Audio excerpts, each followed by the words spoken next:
Last year, I broke down the plot and intricate lore of the TTCHFCCU, or Hallmark's Time to Come Home for Christmas cinematic universe. And now the time has come for me to yet again delve into Hallmark's cinnamon and pine-scented waters by diving deeply into the Hallmark Royal Christmas cinematic universe. Will there be a clear thread linking all of these films, the way the song Time to Come Home linked all of the movies in the TTCHFCCU? Will the rules of the Hallmark Green Eyes apply outside of the Twangyverse? And how many Hallmark Christmas movies is too many Hallmark Christmas movies? These are all questions I can now answer. That third one wasn't even a question I initially set out to ask, but life, it surprises you. There were a lot of different directions I could have gone. A Godwink Christmas, the Mrs. Miracle verse, Hallmark Christmas weddings. There was even a handful of seemingly Jane Austen-themed Hallmark Christmas movies, but I felt like the Hallmark Royal Christmas universe was the best place to start. And this is mostly because I do eventually want to delve into the Netflix Christmas cinematic universe, which I know is actually connected. The threads are obvious to even the most casual viewer, but you don't just hike Everest, okay? You gotta train. You gotta climb a few smaller mountains. You gotta build up to it. And so I thought getting a little extra practice with movies of a similar genre, Christmas, royalty, while also being able to see if the rules I discovered in the TTCHFCCU were applicable here, I may discover some sort of overarching Hallmark Christmas universe in the process. And that seemed like an exciting place to start. So, in my research and prep stage, I found 18 movies that seemed to match my criteria. Made by Hallmark, obviously, set at Christmas, and the story focuses on royalty, a royal family, a castle, a crown, or the title included the word prince or princess. That I felt would encompass everything I was looking for. But 18 movies seems insane, and I'm not crazy, so I said, let's cull that list. Let's take it down to just the movies that actually say royal in the title. That seemed like a more logical step. It cut the list in half. I was down to 9 movies, and that was perfect. I could go to Thanksgiving, travel home from Thanksgiving, watch 1 to 2 movies per weeknight, and then on Saturday, watch whatever movies were left while I was decorating for Christmas. It would be fun. It would be like, oh, I'm just dedicating this week to Hallmark movies and it's just going to be a laugh. So delightful. I decorated last year while watching the TTCHFCCU, so I thought it would just be a fun new Christmas tradition. It was a perfect plan. It was a respectable plan. But alas, you know what they say about best laid plans. And when I typed that into my script, I did not know what they said. What they actually say is the best laid plans of mice and men often go awry. It's adapted from a poem called To a Mouse by Robert Burns. Anyway, long story short, I started organizing the movies in a list to watch based on release date. And as I did so, I realized a good chunk of the ones that said royal in the title came out between 2020 and 2024. And I was like, I'm trying to dig deep into Hallmark's lore here. Why are so many of these coming out just probably, honestly, they probably made a whole bunch of royal Christmas movies that said royal when Meghan and Harry got married because of the influx of, because it was trending. It was trending to have royal. That's not what we're talking about right here. Anyway, I knew that there was a movie called A Princess for Christmas that I had seen several times over the years. And I was like, oh, well, when did that one come out? And I started dating the other movies that did not have royal in the title. And I realized that if I skipped the movies that didn't say royal in the title, I might miss crucial Christmas lore. And I couldn't risk that. So what ended up happening was, with Thanksgiving being so late and traveling back and forth and making sure I have time to film and edit this movie, what it came down to was I was going to need to watch 18 Hallmark Royal Christmas movies in 6 days. And I think 18 Royal Hallmark Christmas movies in 6 days might have been too many. Let's get into it.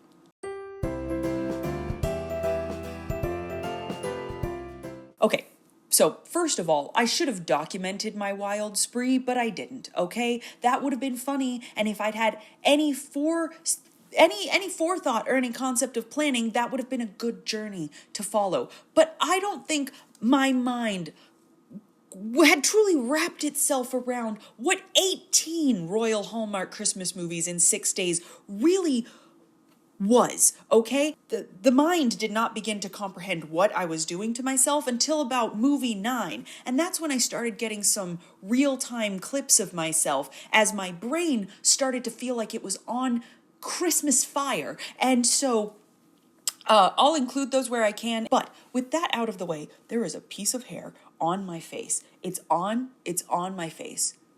And okay, I have blush all over. I wanted to look Christmas flushed. It's just as bad as it was last year when I wore this stupid sweater, and I'm not even wearing the hat. With that out of the way, I think the best place to start is to provide an outline for the 3 Hallmark Royal Christmas movie templates. While there are a few films in this 18 movie spree that break the mold, most of these films fall somewhere in these 3 categories, and from there I can break down each film a little quicker and just highlight what makes them unique. Here's how it breaks down. A spunky American woman from somewhere in the Northeast, Buffalo, Brooklyn, Boston, Philadelphia, Manhattan, she makes her way to Europe for whatever reason makes sense for that specific spunky Northeastern American woman. When she makes it to whatever small European country she was headed to, she will shortly thereafter meet the prince. In most cases, and this is very important, she will not realize he's a prince right away. This allows her to charm and disarm the prince with her frank, refreshing, and open personality. He will be dazzled by how different she is from all the other people who typically fawn over him, or more accurately, his crown. And he'll orchestrate some way for them to meet again. Now, sometimes it's orchestrated on the prince's side, sometimes they meet again by chance, sometimes the prince is even dating the woman already, but he just has been lying about who he is the whole time. But eventually she will find out that he is royalty and she is invited to the Christmas castle. Here she will engage in a variety of Christmas activities, Christmas-tivities, if you will, tree decorating, cookie baking, snow angels, snowball fights, sleigh riding, etc., and royal activities like marveling at the crown molding, getting excited over her big fancy bedroom, bonding with the help because the bald eagle in her brain won't let her be blinded by class distinction, and of course, attending fancy state dinners or formal tea parties in which she gets confused by the numerous forks or says something outrageously American that offends half the aristocracy. Our spunky American heroine will always have someone that disapproves of her already established relationship with the prince or their burgeoning romance, and there is often also a young, wealthy, aristocratic woman of marriageable age who the prince is either already dating, everybody thinks they should be dating, or he is already betrothed to be arranged married to, even though he has no romantic feelings towards her, of course. The loudest voice in the chorus against the spunky American and her European prince is, more often than not, the reigning queen, though there are rare instances where the king is still living, or perhaps a chancellor of sorts might pop up. Also, sometimes there's just a random servant who really likes class distinctions, who tries to warn them off, but mostly it's the reigning queen. Now, eventually, the reactions and attitude of the assembled aristocracy, paired with the outspoken negative opinion of whoever is closest to the prince, and the sight of the prince with a woman more suited to his station in life, makes the spunky American and the prince realize that a love like theirs is too difficult, too challenging, and they can't be together because they come from 2 entirely different worlds. This realization often comes before, during, or directly after the inevitable Christmas ball, in which our Northeastern American heroine has her Cinderella moment and dazzles the entire ballroom in her Christmas finery. The prince and the American will part for a time, heartbroken but wise to the way the world works, until they realize that true love is worth any struggle, and then they will reunite and share a Christmas kiss. The end.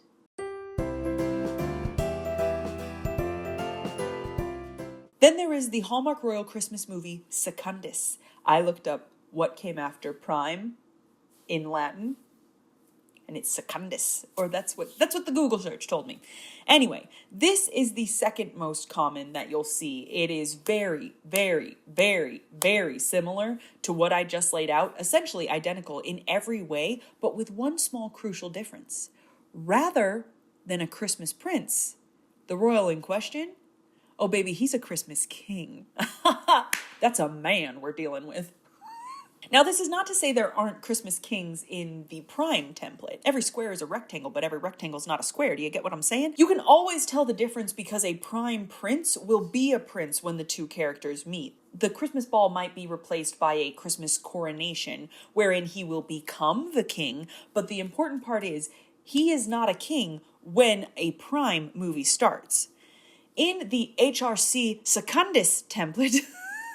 In the HRC Secundus template, the Christmas king is an established ruler with a few years of experience reigning under his belt already. And this is the important part, he will have lost both his wife, the mother of his child, and his father, the king before him, meaning that he will be both a widow and a single dad by the time he assumes the throne. In this case, the spunky Northeastern American woman is usually a nanny or in some other way becomes a mother figure to the child. Finally, there is Hallmark Royal Christmas Movie Tertius. This is a sort of baby's day out plot where it focuses more, oh, there's something in my eye, oh no! It's the eye that's all bloody, by the way. I don't know if you can see it. Good, it's not showing up that much. Like 2 weeks ago, not even 2 weeks ago, a week ago, I was just looking at my eyeball as I was in the mirror and I said, hey, there's a little red dot on there. What's going on? And then I looked the next morning and my eye was half full of blood. Do you want to see it? Do you want to see? Sorry, I'm rubbing that eye right now because there is definitely something inside of it. But do you want to see a picture of what happened to me? I'll show it to you. I'll show it to you. I will. Here's your warning. I'm about to show it to you.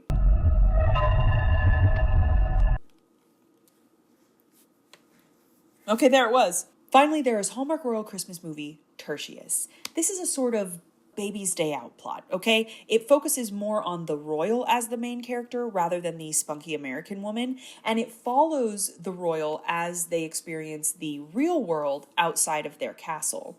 This template is probably the least common, but when we are privileged enough to witness it, the royal in question will be visiting some northeastern American city, often New York City, of course. And this is how the royal will bump into their spunky northeastern American paramour. The royal will be visiting America on state business, but they will slip away for a period of time to try and experience real life, keeping their identity secret, of course. They'll meet a down-to-earth American that they will fall in love with, but their budding relationship will be challenged in some way when their royal identity is revealed. Now, the reveal can be what the entire movie is leading towards and the main cause for suspense throughout, or it could be set up for a few fun jokes and a way to build a bond between the royal and the commoner, and in that case, the identity is revealed rather early on in the movie. Now, after a variety of outings on the town and Christmas activities, the two will fall in love, only to realize, of course, that it doesn't make sense for them to be together, their lives are too difficult, they're from two different worlds, etc. There will be some sort of Christmas ball in the city or Christmas event that the royal must return to in their small European nation for, but both will ultimately realize that true love is worth the challenge and be reunited, and they will Christmas kiss the end. We start off with the very first one, A Princess for Christmas, which came out in 2011. Now, this movie is absolutely a Hallmark Christmas prime. Beat for beat, this is the actual Hallmark. Oh. Okay, we start with A Princess for Christmas. This is a prime template, obviously. I think it might be the prime template since it is the earliest of the Hallmark Royal Christmas movies. So in this movie, it's almost Christmas and Jules Daly, an antique saleswoman and clock repairman from Buffalo, by the way, is just trying to get through the day. Any day. Her sister and brother-in-law both recently passed away, and she now has custody of their two kids, Milo, a rebellious teen who's acting out by crimes, and Maddie, a little girl who keeps getting into trouble and making big messes. Jules loses her job, the economy making antique sales and clock repairs not a priority, on the same day that her nanny quits. And on that same day, a British man named Paisley Winterbottom shows up and extends an invitation for Jules, Milo, and Maddie to spend Christmas at Castleberry Hall, located just outside Liechtenstein. Paisley Winterbottom. And I'm here to invite all three of you to spend Christmas at Castleberry Hall. Because you see, Charles, the brother-in-law and dead father, was the son of landed gentry, a duke, and the duke did not approve of his son marrying an American commoner, and he cut the son off. But now that a terrible tragedy has been wrought, he wants to meet his grandchildren. So after refusing a check with comically large print for traveling funds, but accepting the tickets that are unceremoniously flung through the mail slot, Jules and the kids travel to Castleberry Hall, where they meet Ashton. Now, she doesn't initially realize that Ashton's a prince. She knows he's the son of a duke, but then they're like, oh yes, Prince Ashton. And she goes, you're a prince? And he's like, yes, on my mother's side. So what follows is 87 minutes of charming Christmas castle fluff. The duke is bitter and against Christmas until Jules smiles at him a whole bunch and purchases a Christmas tree. There's Christmas shopping and cookie making, and the duke hires a ballet instructor and a rock and roll guitar teacher so that the kids can learn lessons. How long are they there for? I don't know. Life has taught me that the days are long, but time is short. I don't know how they squeezed all of this into everything. Let's see what you get. And there's also this horrible dance moment. Terribly sorry to interrupt your little, ghetto dance. But the uptight staff is charmed and disarmed by Jules' perpetually cheerful yet wise outlook on life. Ashton gets to bond with his niece and nephew. The movie has a very slice of life feel. Like when you're watching this, there's no real sense of urgency because they really are just there to spend Christmas with the Duke. And that's what they do. Like it's a very gentle progression through the movie, very slice of life. And all seems to be going swimmingly for our lovebirds until she overhears what she thinks is an egregious insult, but it's really just a misunderstanding. She decides to leave to go home early and, the kids will get sent behind her a few days later because she figures she's not wanted, and her dress got ruined when a maid was ironing it, so she has nothing to wear to the Christmas ball. But the staff, which she bonded with, discovers her early departure, and they go find her at the train station where they surprise her with a beautiful dress that everyone on the staff pitched in to get for her, and it's actually very sweet. The prince on his mom's side, Ashton, breaks up with his horrible snooty girlfriend, declares his love for Jules, the Duke is in support of her too, Santa shows her fireworks and a wedding, and after the wedding she's like, are we gonna be king and queen? And he's like, yes, we're gonna be king and queen of Castleberry. And it's like, why didn't you ask that earlier? But whatever. Very chill, slice of life. I liked that it had like a very charming like narrator at the beginning and end to sort of give it this storybook feel. A couple of things to note. The prince is an exceedingly young Jamie from Outlander. Like he's a baby, but he's definitely Jamie Fraser. And like I said, he has the title of prince, which he got on his mother's side, even though his dad is only a duke. But Jules calls him the Prince of Castleberry. So from here on, we have to assume that the country is Castleberry, and that is where Castleberry Hall is located, and the country of Castleberry and its hall is located near Liechtenstein. At this point, there's no knowing how this is going to progress. In 2011, the mainstream concept of a connected cinematic universe was only for the first time being teased by Marvel, so we'll have to see how it goes. But in terms of the TTCHFCCU, I would say that there's so far nothing to add. The little girl and Jules both have Hallmark green eyes, and they have dark hair, so it's inconclusive. I will be keeping track of the TTCHFCCU this whole time, or I'll mention it in passing, but having watched all 18 movies, there's no connection, unfortunately. That thread is, I can answer you that right now. There's no connection. Okay, so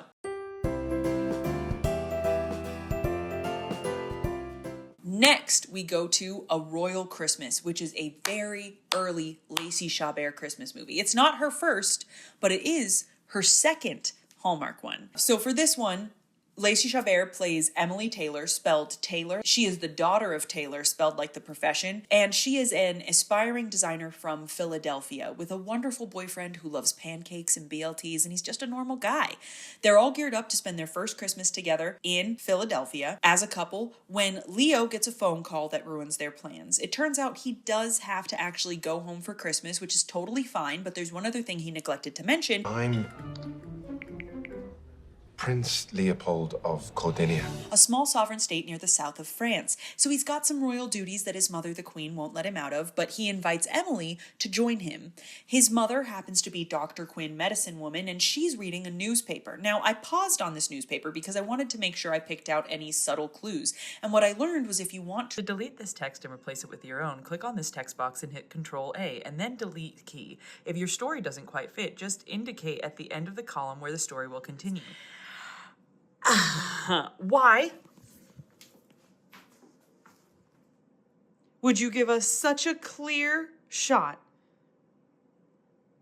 if you're going to just have Control-Alt-Delete in all caps 87 times? Nothing in this newspaper, not the young politician or the total eclipse that had the nation wondering if we're the only life in this universe, has any bearing on the story, but we do learn that Petulia is a country on good terms with Cordinia because their chic brought presents. Now, I went through and I paid attention to all of the countries and I did as best I could trying to figure out where their location was.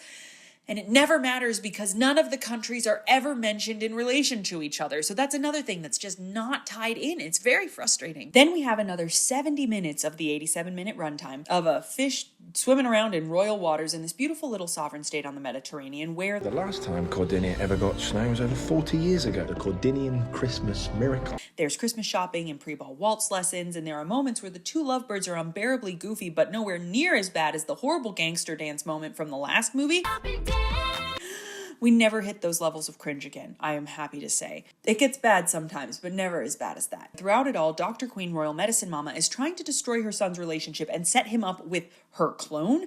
Maybe the two women are identical, and they even say it in the movie. What boy wants to marry his mother?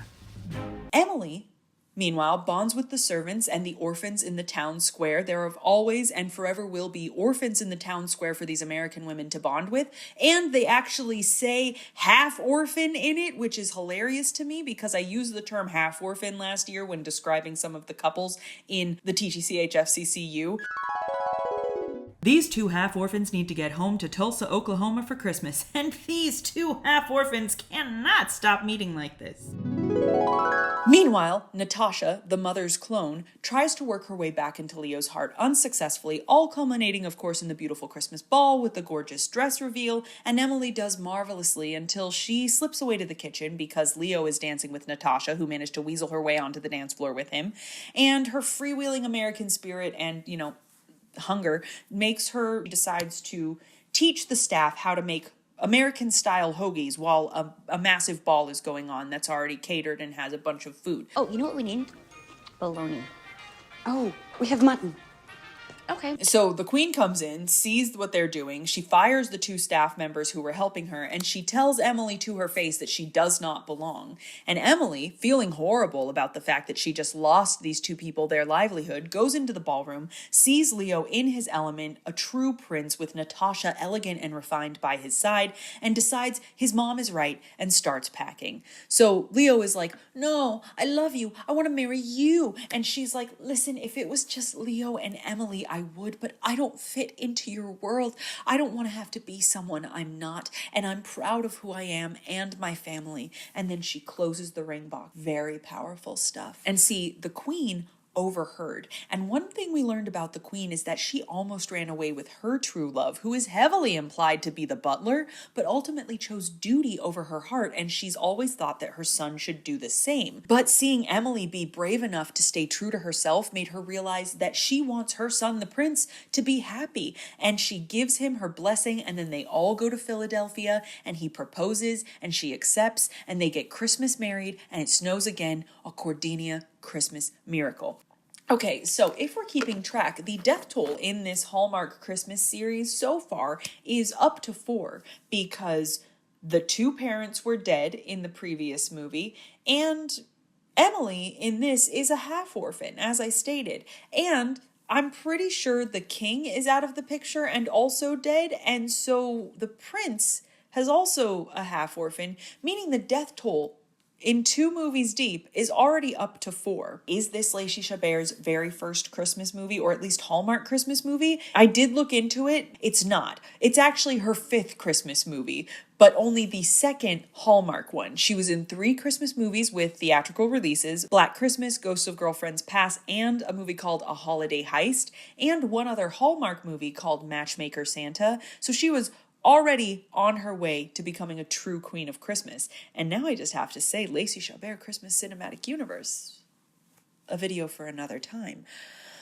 Connections to the TTCHFCCU that we know are pointless. One, she has dark hair and eyes, but the prince does have sort of a eyes of a Hallmark green. We also have to keep in mind that Lacey herself was in the TTCHFCCU in time for us to come home for Christmas. Now, the signs aren't as clear, but it was around this point, very early on, I was starting to try and theorize theories that ultimately come to nothing. But both of the princes in each movies had the light eyes and sort of lighter hair, and they had moms who had lighter hair and light eyes. Now, none of it was the right Hallmark green exactly, and it wasn't the correct blonde either, but maybe, out on the fringes, it's not as accurate. It doesn't have to be as exact as it is in the very concentrated pocket parent universe of the TTCHFCCU, right?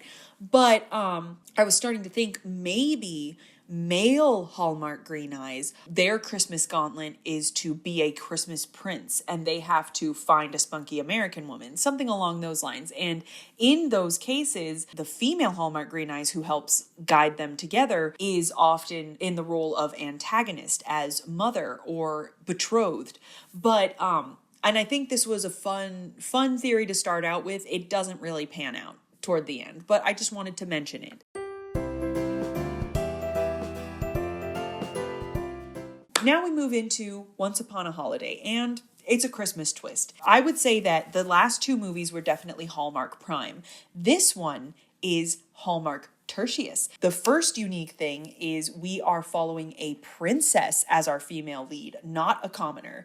Katie is the 17th princess of Montserrat, and she's in New York City for a few short days before she has to return home for the traditional Christmas festival that the royal family always presides over. So you can see clearly why this is a Tertius template. And because Katie is princess, she has many duties and responsibilities and a very full schedule. So full, in fact, that they can't even squeeze a single hour in for her to go to a photography exhibit. See, when she was little, she and her mother would always go to New York City for Christmas, and during one such childhood Christmas, Katie's mother gave her a camera, the same camera that Katie's mother had when she was a little girl. This ignited a love of photography, which is what Katie went on to study in college, but all that nonsense needs to be set aside now that she has taken over the throne.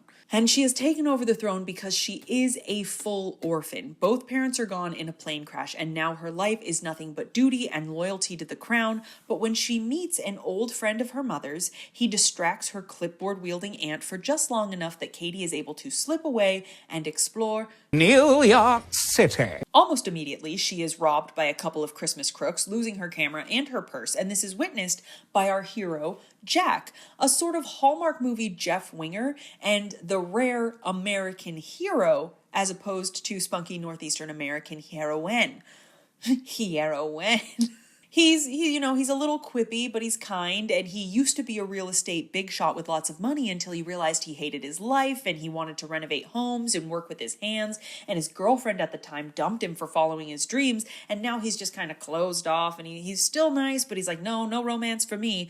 But he tries to chase after the muggers, but they get away, and he's like, well, if you need to call the cops, I've got a witness, and she's like, thank you, but she doesn't want to call the cops because then they would alert all of the royal guards looking for her that she's out on the town and she has no phone or money. So the two of them part ways, and through a series of happy accidents, the two of them meet again outside of a magic shop hosting a Christmas party for a bunch of Santa Clauses, and they end up spending several happy days together. He gives her a room in the house he's renovating. His sister, who owns a thrift store, comes and brings her some clothes. Hey, editing summer here. I just wanted to make a quick note that... Oh, I didn't know you were doing that. Just wanted to make a quick note that this is a unique scene because there is no Christmas dress reveal in this movie, and instead this thrift store outfit, which is a very cute outfit, is presented as the dress moment, the slow regal like her walk towards him and his look of astonishment. It's very interesting that this is the that there is no dress, but there is this outfit reveal. And I think that's, it plays into the Tertius template. And they end up spending several happy days. Oh, also, I don't know if you noticed, but I'm recording all of these clips with my phone and the computer screen because I haven't figured out a way to actually pull clips from TV shows when it's on a platform like Prime that doesn't let you screen record. So you'll see my shadow haunting you in every single one of these clips. And we just have to be okay with that, all right? We're just going to look at each other in the eye. We're going to hold each other's hands. And we're going to say, this isn't a big deal. And we'll move past it and we'll hug each other. And we'll go to a movie and eat popcorn. And then we'll get a dog. And we'll name it Sparky. Okay. And they end up spending several happy days together, falling in love, decorating Christmas trees, and eating New York City. hot dogs, while she slyly dodges her security team as it scours the city for the 17th Princess of Montserrat. But a single fly in the Christmas pudding, Jack's sister's boyfriend, a down-on-his-luck reporter who keeps getting garbage fluff assignments and just wants one scoop, he realizes that the princess is missing and joins the hunt, only to find that the missing princess is the woman he just had family dinner with the night before with his girlfriend and his girlfriend's brother and his girlfriend's brother's date, the 17th Princess of Montserrat. The cat's out of the bag, and Katie, who gave herself the name Katie Holiday is revealed to be a princess, and Jack, while initially thrown, utilizes the help of his magician friend and his League of Santas to provide a distraction from the security team for just long enough for Katie to finally get out of the gallery. They part ways, seemingly forever, but George, her mom's childhood friend, says Montserrat is beautiful this time of year. And when Katie, accepting her duties and responsibilities as princess, arrives at the Montserrat Christmas Festival, she opens her door, and who should be there to help her from the car than Jack, who proposes a new Christmas tradition that they spend all of their time together and then they Christmas kiss. The end. Okay, so death toll. We're now up to 6 because Katie has lost both. Yeah! Okay, so my computer is taking forever to save the file, but I really need to go check on a dog and then go watch Wicked for a third time. And so I just need to finish where I am so I can move on to the next movie when I get back. But, okay, things to keep in mind. The death toll is now up to 6 because both of Katie's parents are dead. I don't know what Jack's parents, they're not really mentioned, but I don't remember if they said it either way. So just to be safe, we'll just keep the death toll at 6. 2 more to the death toll. A couple of things to note. Fangs Fogarty from Riverdale shows up as a hotel clerk at some point. And this country is given no location, but we must assume that it is somewhere European per the mountains and the architecture. And something to keep in mind is that Katie's mom fell in love with and married a prince. Now, it's never stated outright, but I think the mom might have been... Oh,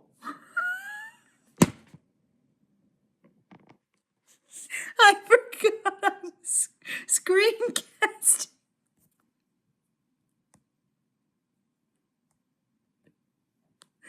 Okay. Jump scare.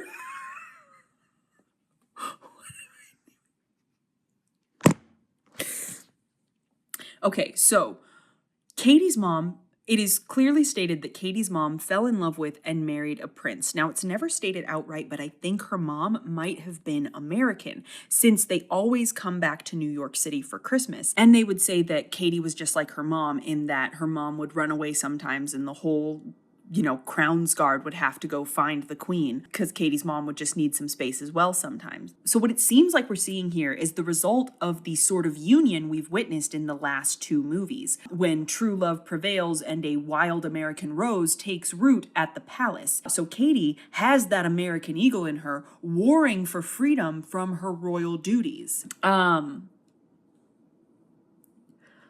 TTCHFCCU connection. This is where I was starting to realize, I think, that nothing was really going to stick. There were people who had light hairs, but it was a dark-eyed man. He had dark eyes. Katie herself had brown eyes. So if anything, she was part of the jazzy verse.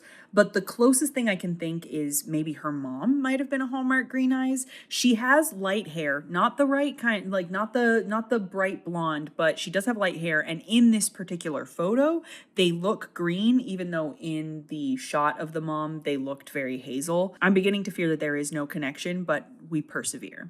Okay.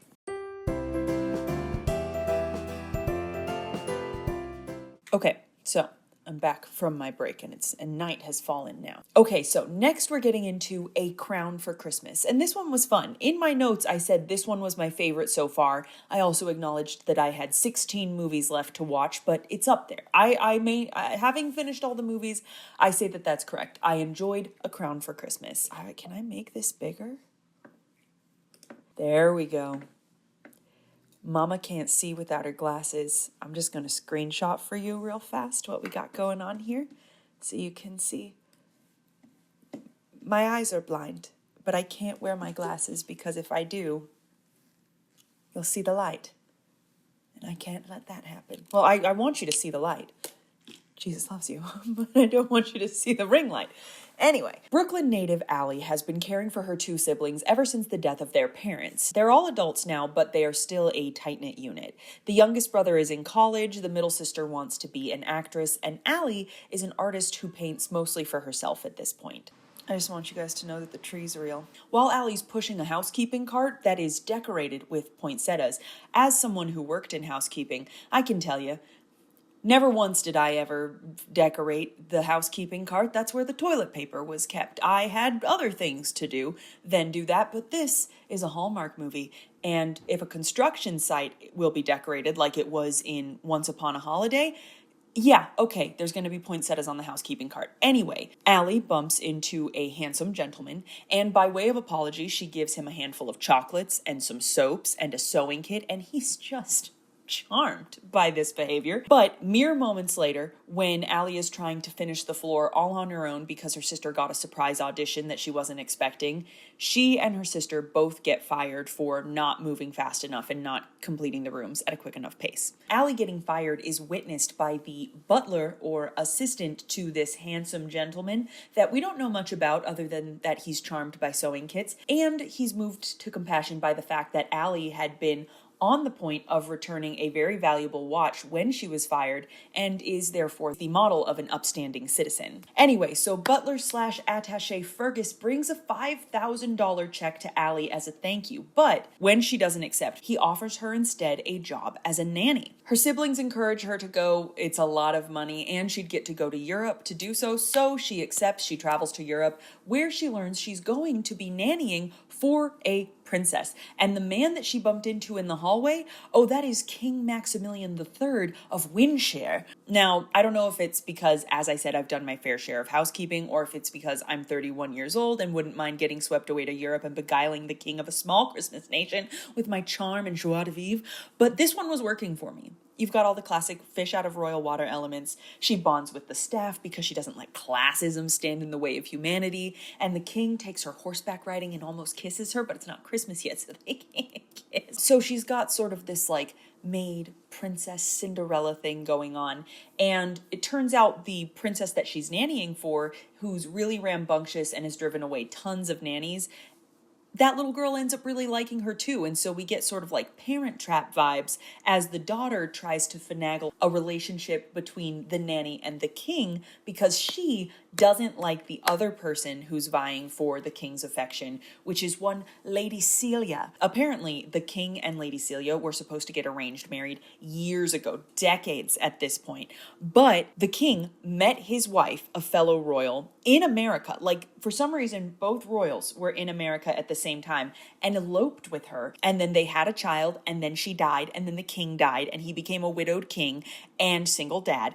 And now Lady Celia is back for Arranged Marriage Part 2, Electric Boogaloo. This is a real tree, by the way. I just wanted everybody to know that.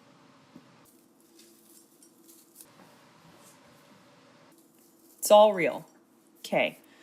But what Lady Celia didn't expect was a two-pronged attack. On one side, she's got an American nanny who's charmed and disarmed and delighted the entire castle, and on the other side, she's got the princess trying to push the nanny and king into each other's arms. But the king is, of course, torn between his duty to the throne and the advice of his worm-tongue-esque chancellor, who should just marry Lady Celia himself if he likes her so much. So he's torn between that, and he's torn between his duty as a father and his duty to his heart. When I was watching this movie, I was like, that's a king. That's a man. I believe his struggle so often in these movies that I've seen 3 of so far. The prince is like, oh, or even the princess is like, I don't want the responsibility. I want my life to be my own life. It's just too much for me. Can't I be normal for once? It's so difficult having everything planned and plotted for you every moment of the day. Why doesn't anybody see that I'm a person who enjoys BLTs, or I enjoy close-up magic? That comes up in one of them. We haven't seen that one yet, but it does. This guy, he was like, I've got a duty, and I probably should stick to that duty. And you could see that he was struggling with it, but we were getting really, really, really close to the end.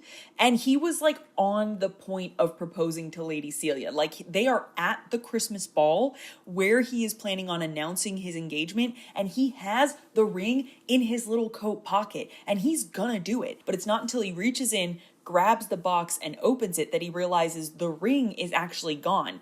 And when Lady Celia sees the ring is gone, she of course goes up to Allie and she's like, you're poor and from Brooklyn, I bet you stole the ring. And Allie's like, I didn't take anything, but I can clearly see I'm causing issues, so I'm just gonna go home. And Lady Celia's like, yeah, you should go home because your services aren't needed, and Theodora's getting sent to boarding school. And the chancellor's like, I think under the circumstances, Miss Evans, leaving now would be best. So Allie goes upstairs, she starts packing, she goes to talk to Theodora, and Theodora's like, I ruined everything because I took the ring. But when the king discovers that his daughter took the ring, Allie selflessly is like, say that I did it, I've caused enough trouble. And he's like, I left the ring on my dresser. That's what we're gonna say. And so Allie leaves and she's just walking through the snow by herself, like wandering through the town square, trying to heal her heart and just be willing to let go of this silly, stupid dream she had of falling in love with a king. But then the king shows up on his horse. Seeing Allie's kindness and her interaction with his daughter, it just makes him realize that he cannot go against his heart in this matter.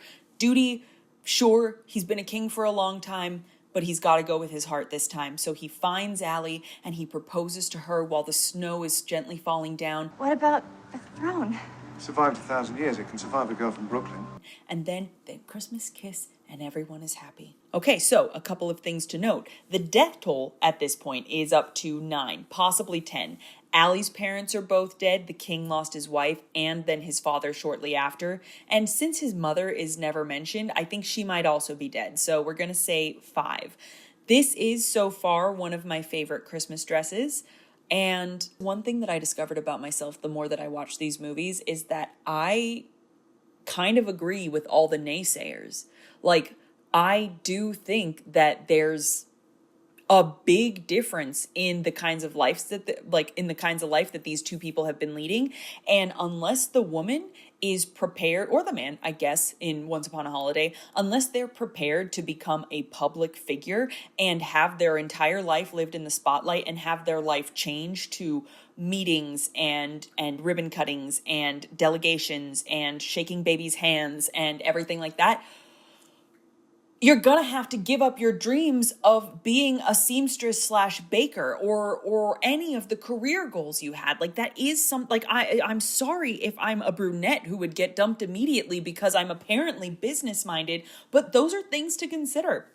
And sometimes the story does not do a good enough job making it seem like true love can conquer all, because it just sometimes it just feels too convenient. But this was one where, like, Allie didn't have much going on in her real life. Like, she'd been struggling and setting stuff aside and giving up her own dreams so that her brother and sister could thrive. And then we weren't working with some boy prince who didn't know how to be responsible. No, It was a king who knew his duty. He'd already been ruling the country reasonably well. He'd married a royal and conceived an heir to the throne. And the only reason he was going to marry Lady Celia at all was because the chancellor was like, a royal wedding would boost the country's morale. Want to know what else would boost the country's morale? A real-life Cinderella story where a maid becomes a princess. This guy, King Maximilian, has showed himself to be a model royal and an honorable man, and I do not think him marrying the woman of his choosing is going to be a conflict of interest or have him shirking his responsibilities in the slightest. What I will say, though, is taking a look at the pictures on his desk, it certainly did seem like maybe his dead wife looks a lot like Brooklyn Alley. Not like a Brooklyn alley. His wife did not look like an alley in Brooklyn. She looked like Nanny Alley. Nanny Alley from Brooklyn.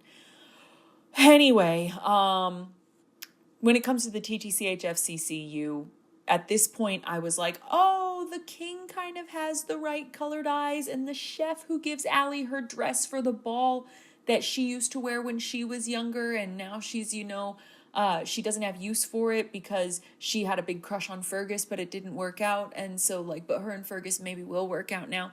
It could be argued that she meets the criteria, but so far it just seems to be widows and widowers and spunky Americans all the way down.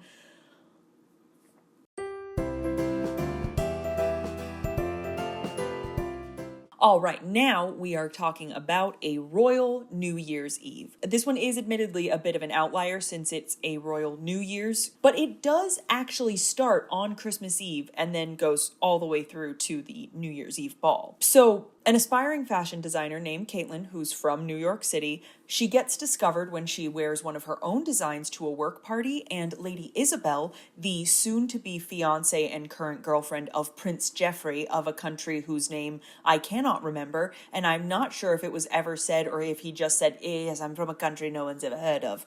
But I didn't feel like going back and trying to figure it out because this is a New Year's movie and it's not Christmas, so it doesn't really matter.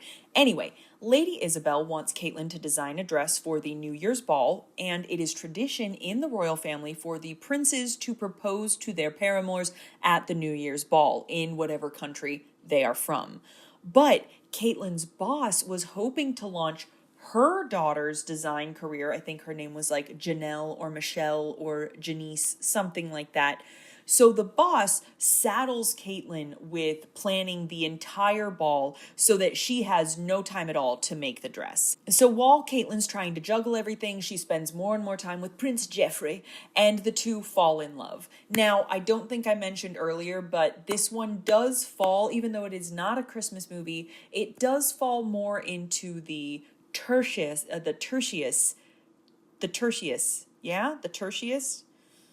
falls into the tertius template where it's sort of a baby's day out kind of deal, because at the beginning Prince Geoffrey goes on and on about wanting to experience real life and call me Jeff while we're in the city, not Geoffrey. I would just want to walk around the city and have a coffee and not have people fawn over me because I'm a prince. I just don't want that, Lady Isabel. I don't want that. Oh, my word. This was deeper V than I was expecting.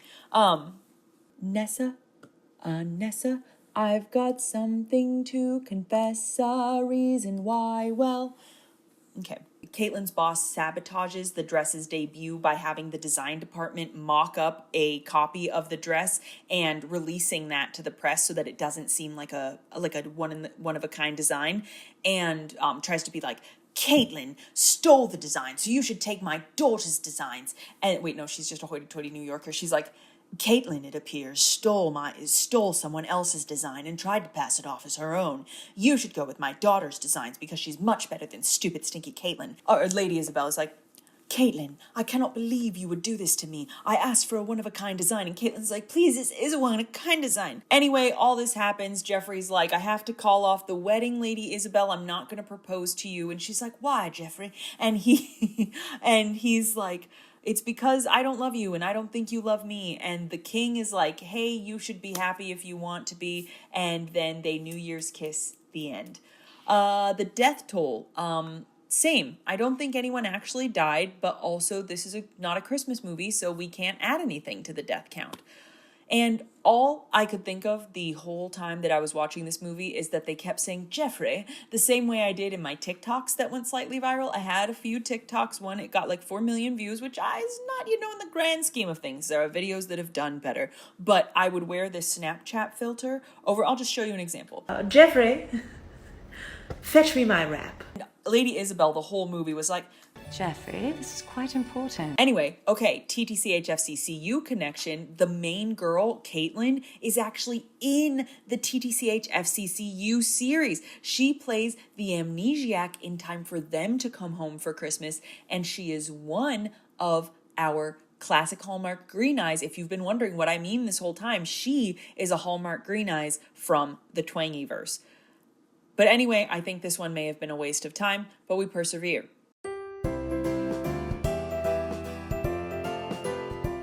Next, we are going to watch a movie called A Royal Winter.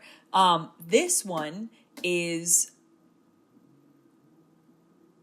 let me see, this is a prime. Yes, this is a prime one. It's one of those primes where he becomes king at the end, but he is not a king at the beginning. So a square is always a rectangle, but a rectangle is not always a square. Prince can be a prime prince, even if he becomes king at the end, but he is not a widowed king if he's a single man with no children. I think that makes sense. I think that's an important distinction to make. So we watched the New Year's movie, right? Okay.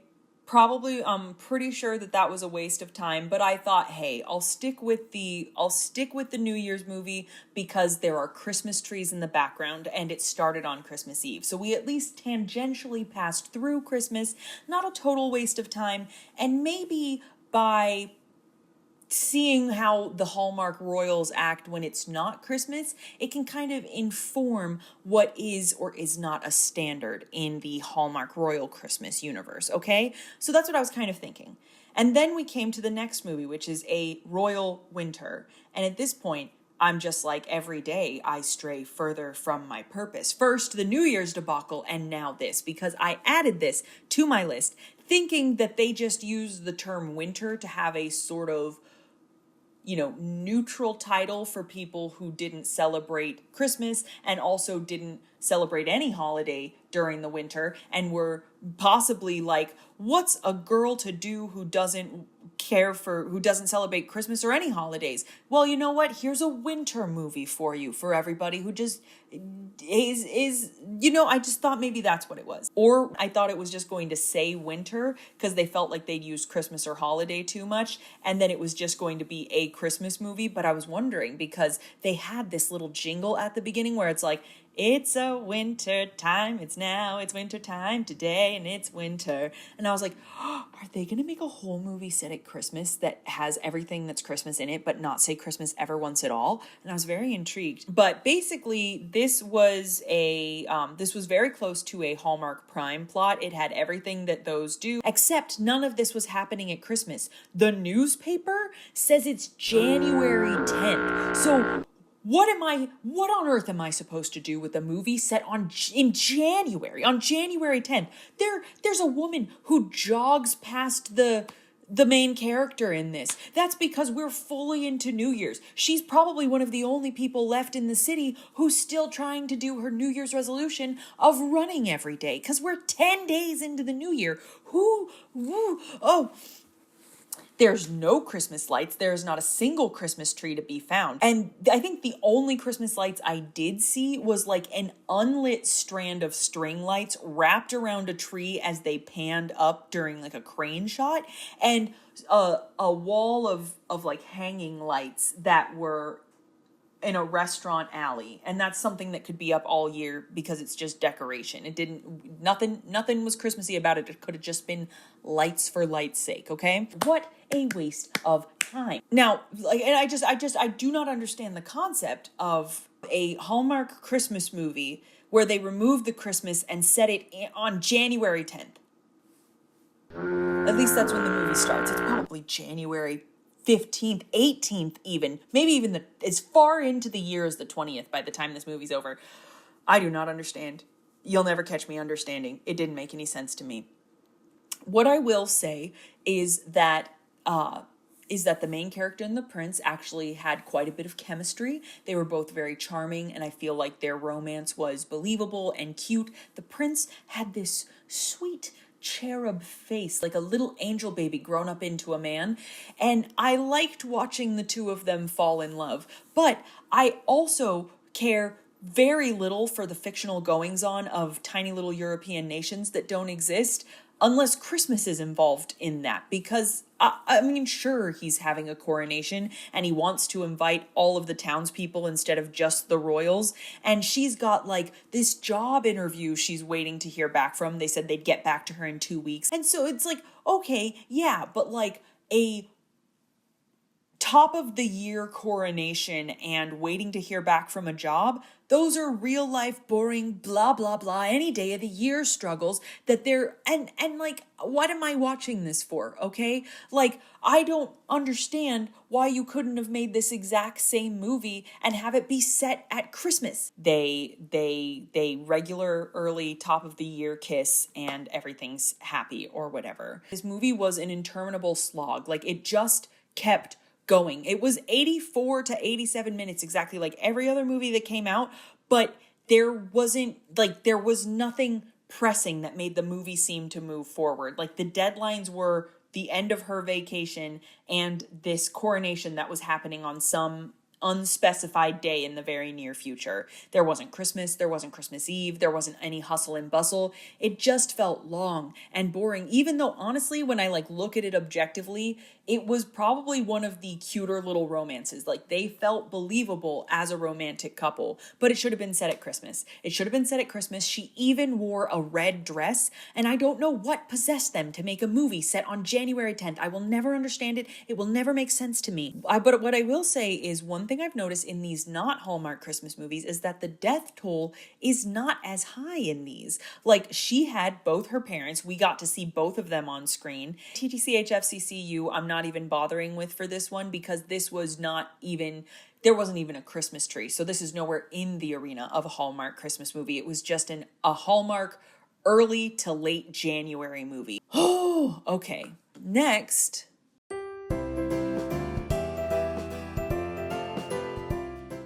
Costume change. It just felt like time. Well, we're having a lot of movies, so I just thought I'd mix it up for some of them. Next, we're looking at Christmas at the Palace, and this one is a classic Secundus if I've ever seen one. It's a widowed king story, and it follows Katie and her best friend as they wrap up an ice skating tour. Now, Katie used to be a famous skater, and she almost made it to the Olympics, but she had an injury and lost her mom and never returned to the rink. Now she simply manages her friend's tour, and her friend is still skating, and their final stop is a beautiful Christmas country called San Sonova. And once they wrap up there, they will return to New Jersey and purchase a rink of their own so they can start training the next generation of, I wrote ballerinas, but I think I meant figure skaters. And when I say a Christmas country, I mean it. We learn that San Sonova was actually founded when a wealthy landowner went out on a cold Christmas Eve night with his men to rescue a small village across the lake that had suffered from an avalanche. And when the landowner didn't return in time, his wife and daughter skated out across the frozen lake, found them snowed in, and led everyone to safety to their giant home. And when spring came, the villagers didn't want to leave this new side of the lake, and they declared the landowner and his wife and daughter as the royal family, and thus San Sonova was created, and they consider Christmas Eve of each year as the anniversary of their country's founding. So this is a country literally founded on Christmas Eve that takes Christmas very seriously. And the king that just died, long live the king of course, was known as the Christmas King, but his son is known as the Grinch King because he, as much as he loves Christmas and his people, he's too practical by half and can't seem to capture the whimsy or the Christmas magic that his father did. One thing I really appreciated about this one is that they just leaned in. They said, you know what? This is the Christmas King of the Christmas country. We're doing a Hallmark Christmas movie and it's about royalty, and we're just gonna do what we should. And no pretenses, no dilly-dallying about trying to say some. It's not January 10th. Anyway, the widowed king's daughter, the princess, loves ice skating, and she's a skater herself, and she really admires both of the skaters. So she, of course, went to the show in San Sonova, and afterwards, she and her nanny or grandma or somebody go to greet the ballerinas, and they invite Katie and her friend to go back to the palace where there's a private rink. And now at this point, Katie and the king had already bumped into each other once or twice, but of course at that time she didn't realize that he was king, so she got to be a charming, spunky American and sweep him off his feet. After they've been in the palace for a little while, they see the rink and everything, the princess asks if the two of them can put on a skating pageant that tells the story of San Sonova's founding for the people of San Sonova, and after a little bit of persuasion and a giant check being offered to them, they agree. Even though Katie was very much like, I just want to go home, I want to have my first Christmas actually at home, put down roots finally, let's not do it. Ooga booga, whoa, whoa, whoa, this is a giant check. What I was trying to convey there is like in cartoons when they look at something and their eyes go... And that was what happened when they looked at the big old giant check that they were being offered to do this Christmas pageant. Anyway, so you've got your Christmas dress reveal. This came very early in the movie. They get invited to stay at the palace to do the pageant, and then they're like, hey, we've put some dresses in your room because there's a Christmas tea happening, and then the two of them put the dresses on and go downstairs. Like, no fanfare at all. They're both just in their dresses. But there's also cookies and gifts and decorating and anything and everything one needs in a movie like this to montage time along. And what a royal winter was sorely lacking. And as a fun bonus, Katie's best friend is falling for the king's advisor / best friend, so we're actually getting 2 romances for the price of 1. There's the will they won't they between Katie and the king, there's rumors in the newspapers, there's the king and Katie realizing that they can never be because their lives are too different, only to realize that they must be because they true Christmas love each other. And one thing that I will give this movie is that the 2 main girls had a goal. They were going to buy an ice rink in New Jersey. And they kept bringing that up. And I was like, if the 2 of you say ice rink in New Jersey one more time when I know one or both of you is going to end up living in San Sonova, we're going to have to start tussling. But what I did actually appreciate was after bringing the ice rink up over and over and over again, the 2 of them do actually buy an ice rink in New Jersey. Like, they finish the pageant and Katie's friend gets injured, so she can't skate. So Katie's going to skate with the princess, and this is going to be her first time out on the ice. But then, can't remember exactly what it is, but probably like our love can never be, so I think I should go home. She decides, no, what it is that they have to make the offer on the skating rink now, and so she has to go home right away to sign the papers. So she bails on the pageant, flies all the way home to New Jersey, signs the papers, and then Katie's best friend is like, Katie, what if you were just a silent partner? Because I think you love the king, and I think you should go back to San Sonova. The 2 best friends of the king and of Katie are going to be in love together and run the New Jersey ice skating rink. Like, that's going to be their new adventure. And so Katie flies back to San Sonova. I don't know how long these flights are supposed to be. I thought it's been Christmas Eve for like the past 4 days, but apparently there was enough time to fly out of San Sonova,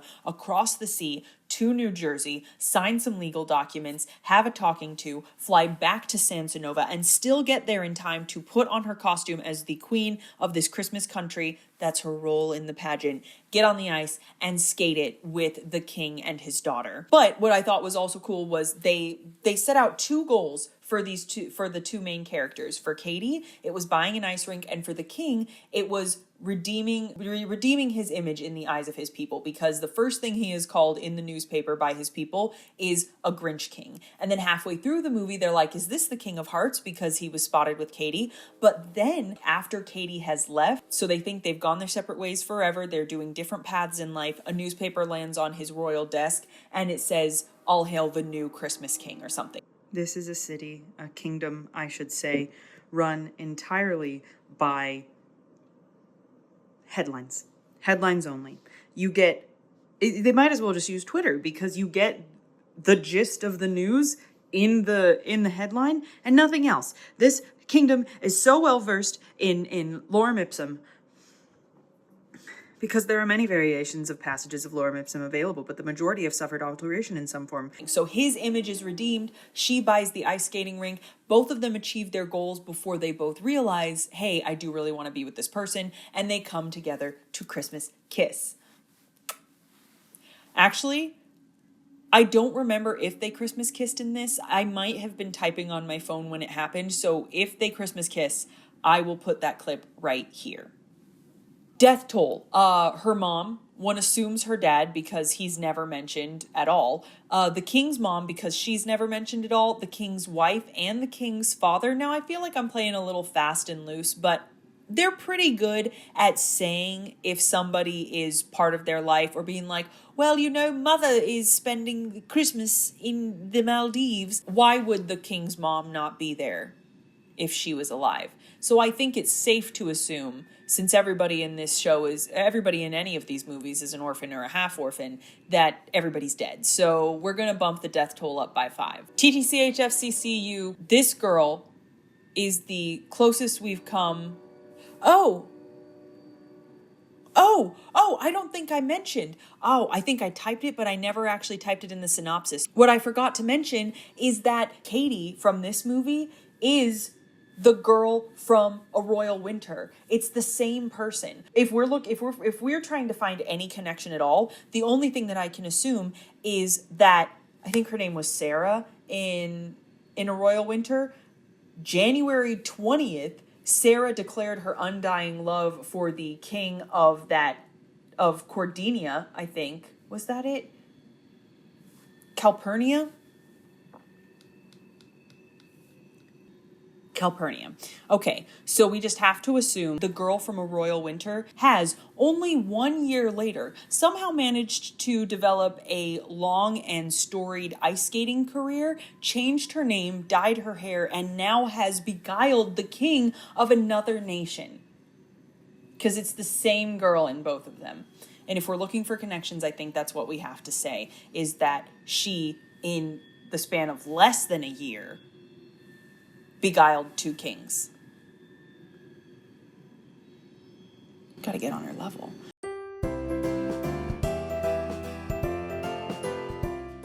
All right, next I watched A Winter Princess.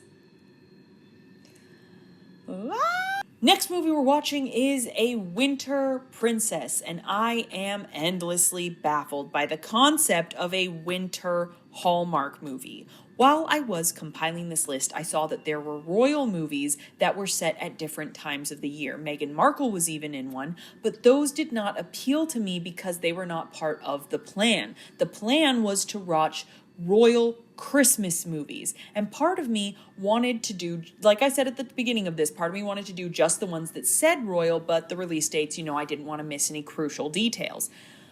A Winter Princess is another winter movie. It has all the hallmarks of a royal Hallmark Christmas movie. Royalty falling for a commoner, waltzing, a ball, but it has nothing anchoring it. Like, at least A Royal Winter had the decency to show a date, January 10th. So I knew I wasn't getting a Christmas movie, but I decided to stick with it just in case, just to see what this information would do to inform my knowledge of the actual Christmas movies.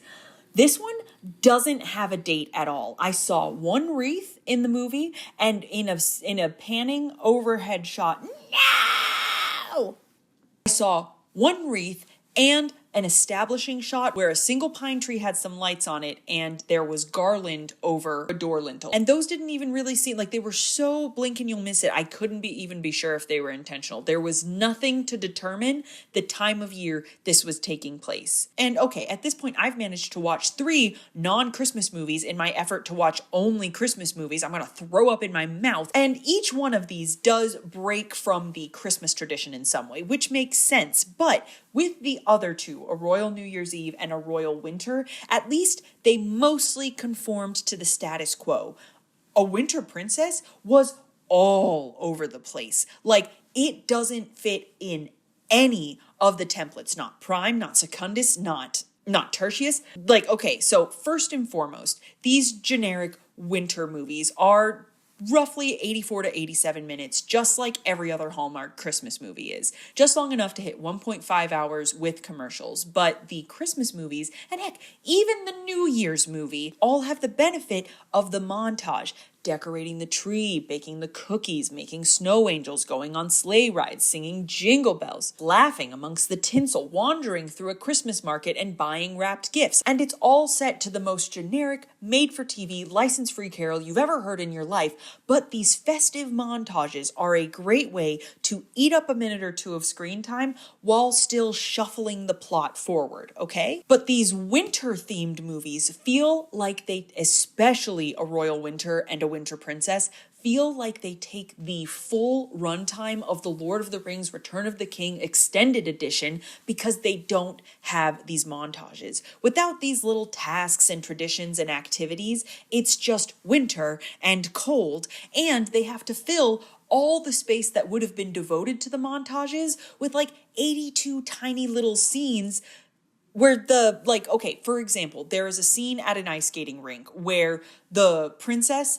is doing a beautiful pirouette on the ice, and the romantic lead comes up and he's like, hey, talk to the girl. And she's like, yes, talk to you as well. It fades. It cuts to clearly several minutes have passed, maybe even hours have passed, but now it's just the guy on the ice alone, and his sister walks up to him and they have a conversation. And then it fades and they're all still wearing the same outfits, but the guy now meets the girl in a coffee shop. Like, time is not progressing. You know, these jumps are going in increments of half hours to maybe an hour or two instead of full days passing as a Christmas montage happens. It's just these tiny little micro scenes where they keep talking about the same stuff over and over again in slightly different locations, and nothing moves forward because there's only so much plot in these movies and nothing to use as filler. Anyways, this long movie was absolutely unique in terms of everything I've watched so far. It did not fit into Prime, it didn't fit into Secundus, it didn't fit into Tertius. Firstly, we followed a princess, a winter princess, of course, which is rare, as the only other princess by birth that was also the female lead was in Once Upon a Holiday. But instead of being set in New York like a royal fish out of water tale, or being set in the princess's small European nation as a Prime or Secundus movie would be, it was set in Colorado at a ski resort. And I mean, color me surprised and delighted to see my home state represented on the screen and to see the beautiful Colorado license plate on a truck, but still, it was quite the departure from what we're used to. Anyway, Carly, or Her Royal Highness Carlotta of Landora, yes, the country's name is Landora. Landora. They named this country. They said, what should we name this land? Landora? Woo! Anyway, so Her Royal Highness Carlotta of Landora is the twin sister of the Crown Prince and the peacekeeper between her father, the king, and her brother, the heir to the throne, Gus. But she took a year off from being royal to get some real-world life experience, and the story picks up with her on her last day of work as an assistant event planner at this Colorado ski resort. But the main event planner just quit because her boyfriend got a job in Denver, and the ski resort is just seasonal work, but this means that no one is available to oversee the 50th anniversary snowball and all the events leading up to it. Sleigh rides and ice skating rinks and cocoa and stuff like that, all things that could have been done at Christmas, but for some inexplicable reason are not. And wouldn't Carly please just stay 2 weeks to help out? Now, her boss has no idea that Carly is a princess, and this is a chance for Carly to actually build something she could be proud of and take charge of the event and not just be an assistant event planner. So she calls her father, the king, who reluctantly agrees. And while she's doing that, the owner of the ski lodge calls her brother, Jesse, who is a hotshot general manager of a luxury ski resort over in Aspen. It said it was 200 miles away. So I think I'm not sure where that means it is in the state. And she asks Jesse to come help out with the snowball since it was their parents' resort before they both died. And Jesse went off to become a hotshot manager of a different ski lodge and she took over the family business. Jesse and Carly plan the snowball and it takes 87 trillion years instead of 87 minutes to do so. But along the way, there is an actual love triangle for a hot second, which almost never happens in any kind of way that leaves you guessing in the other Hallmark movies. Like there's always the wealthy guy or the wealthy girl that the royal should be going for, but can't in the face of their spunky American. But here we were so far off the beaten path that I couldn't begin to guess who she was going to end up with. Because Jesse was, of course, the hardworking mountain boy American commoner who, was obviously destined to charm the princess. But Gus, her twin brother, shows up with his friend Prince Emil, the prince of a nearby country who had a crush on Carly when they were kids. So I was like, oh, okay, like an actual childhood crush trope is being introduced here with the prince. And here's the other thing. Jesse, the charming American, is very business minded. Like, I think in any other scenario, any other Hallmark movie, he would have been the city boyfriend who gets dumped by the girl who goes home and meets the Christmas tree seller or whatever. But because he is going up against a prince, he seems like the down-home option. But the prince actually does seem to like Carly. Like, it doesn't seem like it's about what they should be doing or their duty. He actually, despite being a little bit hoity-toity, he seems like a decent guy who likes her. Like, he has held a little bit of a torch for her since they were in school together. And so I was like, who will win, the small town hero or the childhood crush? I could not begin to guess. Honestly, there was a point in the movie where it could have gone either way, so I was I was out at sea. I was lost. I keep finding myself time and time again siding with whoever is saying that the royal and the commoner shouldn't get married, because when you look at it logically, it's going to be a huge change for either one of them. If the prince or the princess is going to stay a prince or a princess, that means that the charming American has to uproot their entire life, move to another country, and you know what? That is not an issue if they love each other very much. I actually have a friend who's getting married and doing exactly that. But there is also all of the pressure that comes with being a royal and giving up the career that they worked for and becoming this public figure and having your whole life constantly being lived in the public eye. That's not just, I'm moving to another country to marry the man I love. That's, I'm moving to another country to become a public figure in that country, and I have to change everything about myself to do that. That's a huge, huge change. And then on the other side, in like the rare case where the prince or princess has the option of abdicating the throne and they choose to take that to be with the American person they love, that means that their entire life has to change. They have to give up their lineage and the thing that they've been raised to do their entire life to move to another country and build a life and get a job and be it's just, what skill do you have? The skills to be a businessman in America if you've been a prince your entire life in Europe? It's just it doesn't make sense. And it's really gonna be a struggle for these people. And in some way or another, there's gonna be a huge sacrifice that's really, really hard to get past. Half of these people have only known each other for the 2 weeks leading up to Christmas. And I think you need a little more time, okay? I think you need a little more time. At least in A Royal Christmas, she and Leo had been dating for a year. And while she loved designing her dresses and working in her father's tailor shop, you can design dresses anywhere. That's not something that was going to cause any issues. But there are other ones where it's just your goals ultimately do not align. The life you have been living and the dreams you've set for yourself do not match becoming a member of the aristocracy. They are two paths. Never the twains shall meet, okay?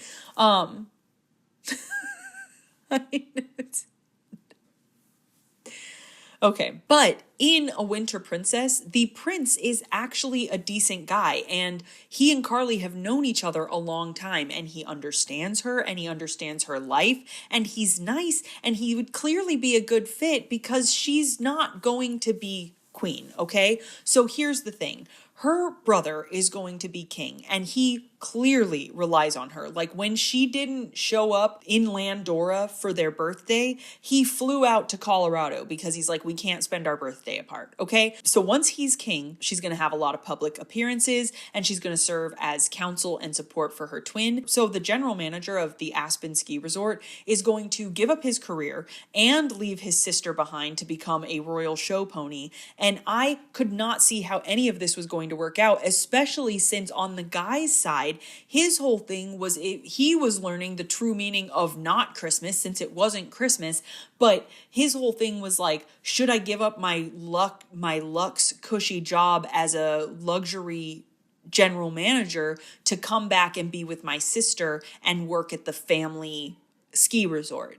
So that's brewing, and she's like, I have to go home to be a princess soon.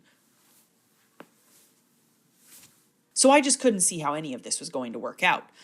Well, here's how it goes. The prince realizes that maybe he doesn't actually like her. He just wanted to take a year off being royal and was jealous of her.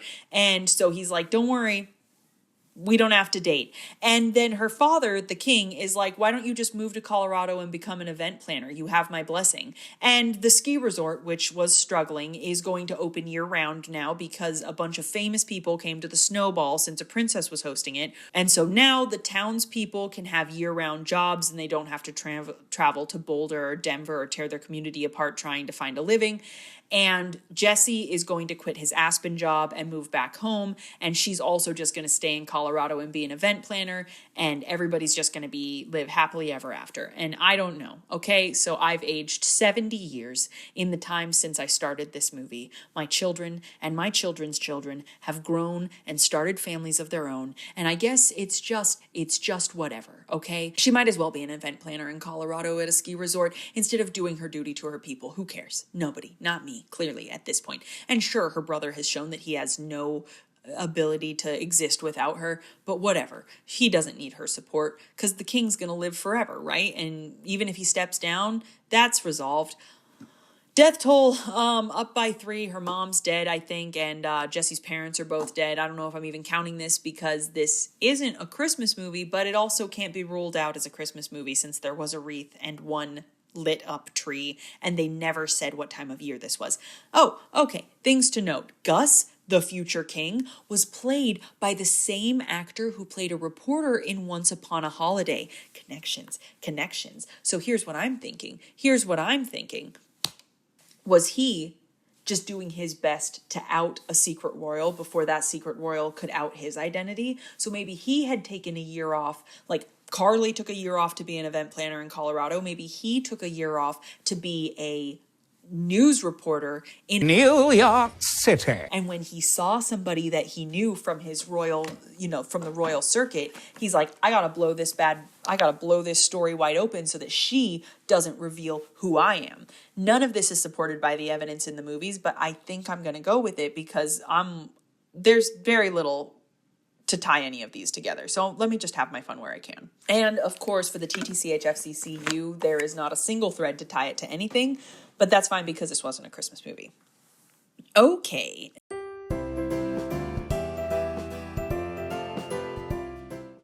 I'm calling it right now. I have either completely lost my ability to critique film, or this movie was fantastic. One Royal Holiday. This, I think, is going to be the best one of the bunch. It was good. I might give it 4 stars on Letterboxd, and I've given almost every movie I've watched this year 3 because I just can't decide. And I think this is worthy of a 4. Now, I just feel like it had everything. It had Aaron Tveit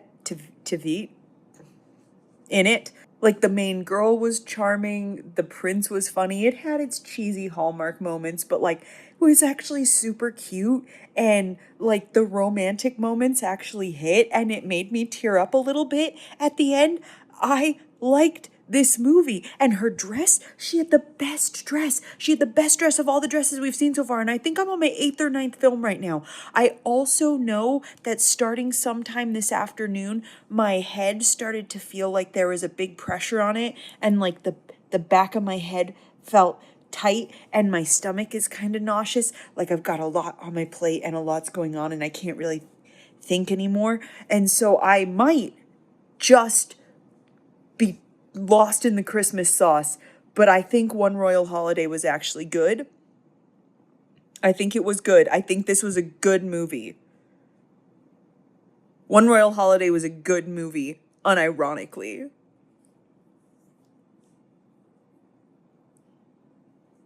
Okay. Fire's going. Recording. I cannot believe this.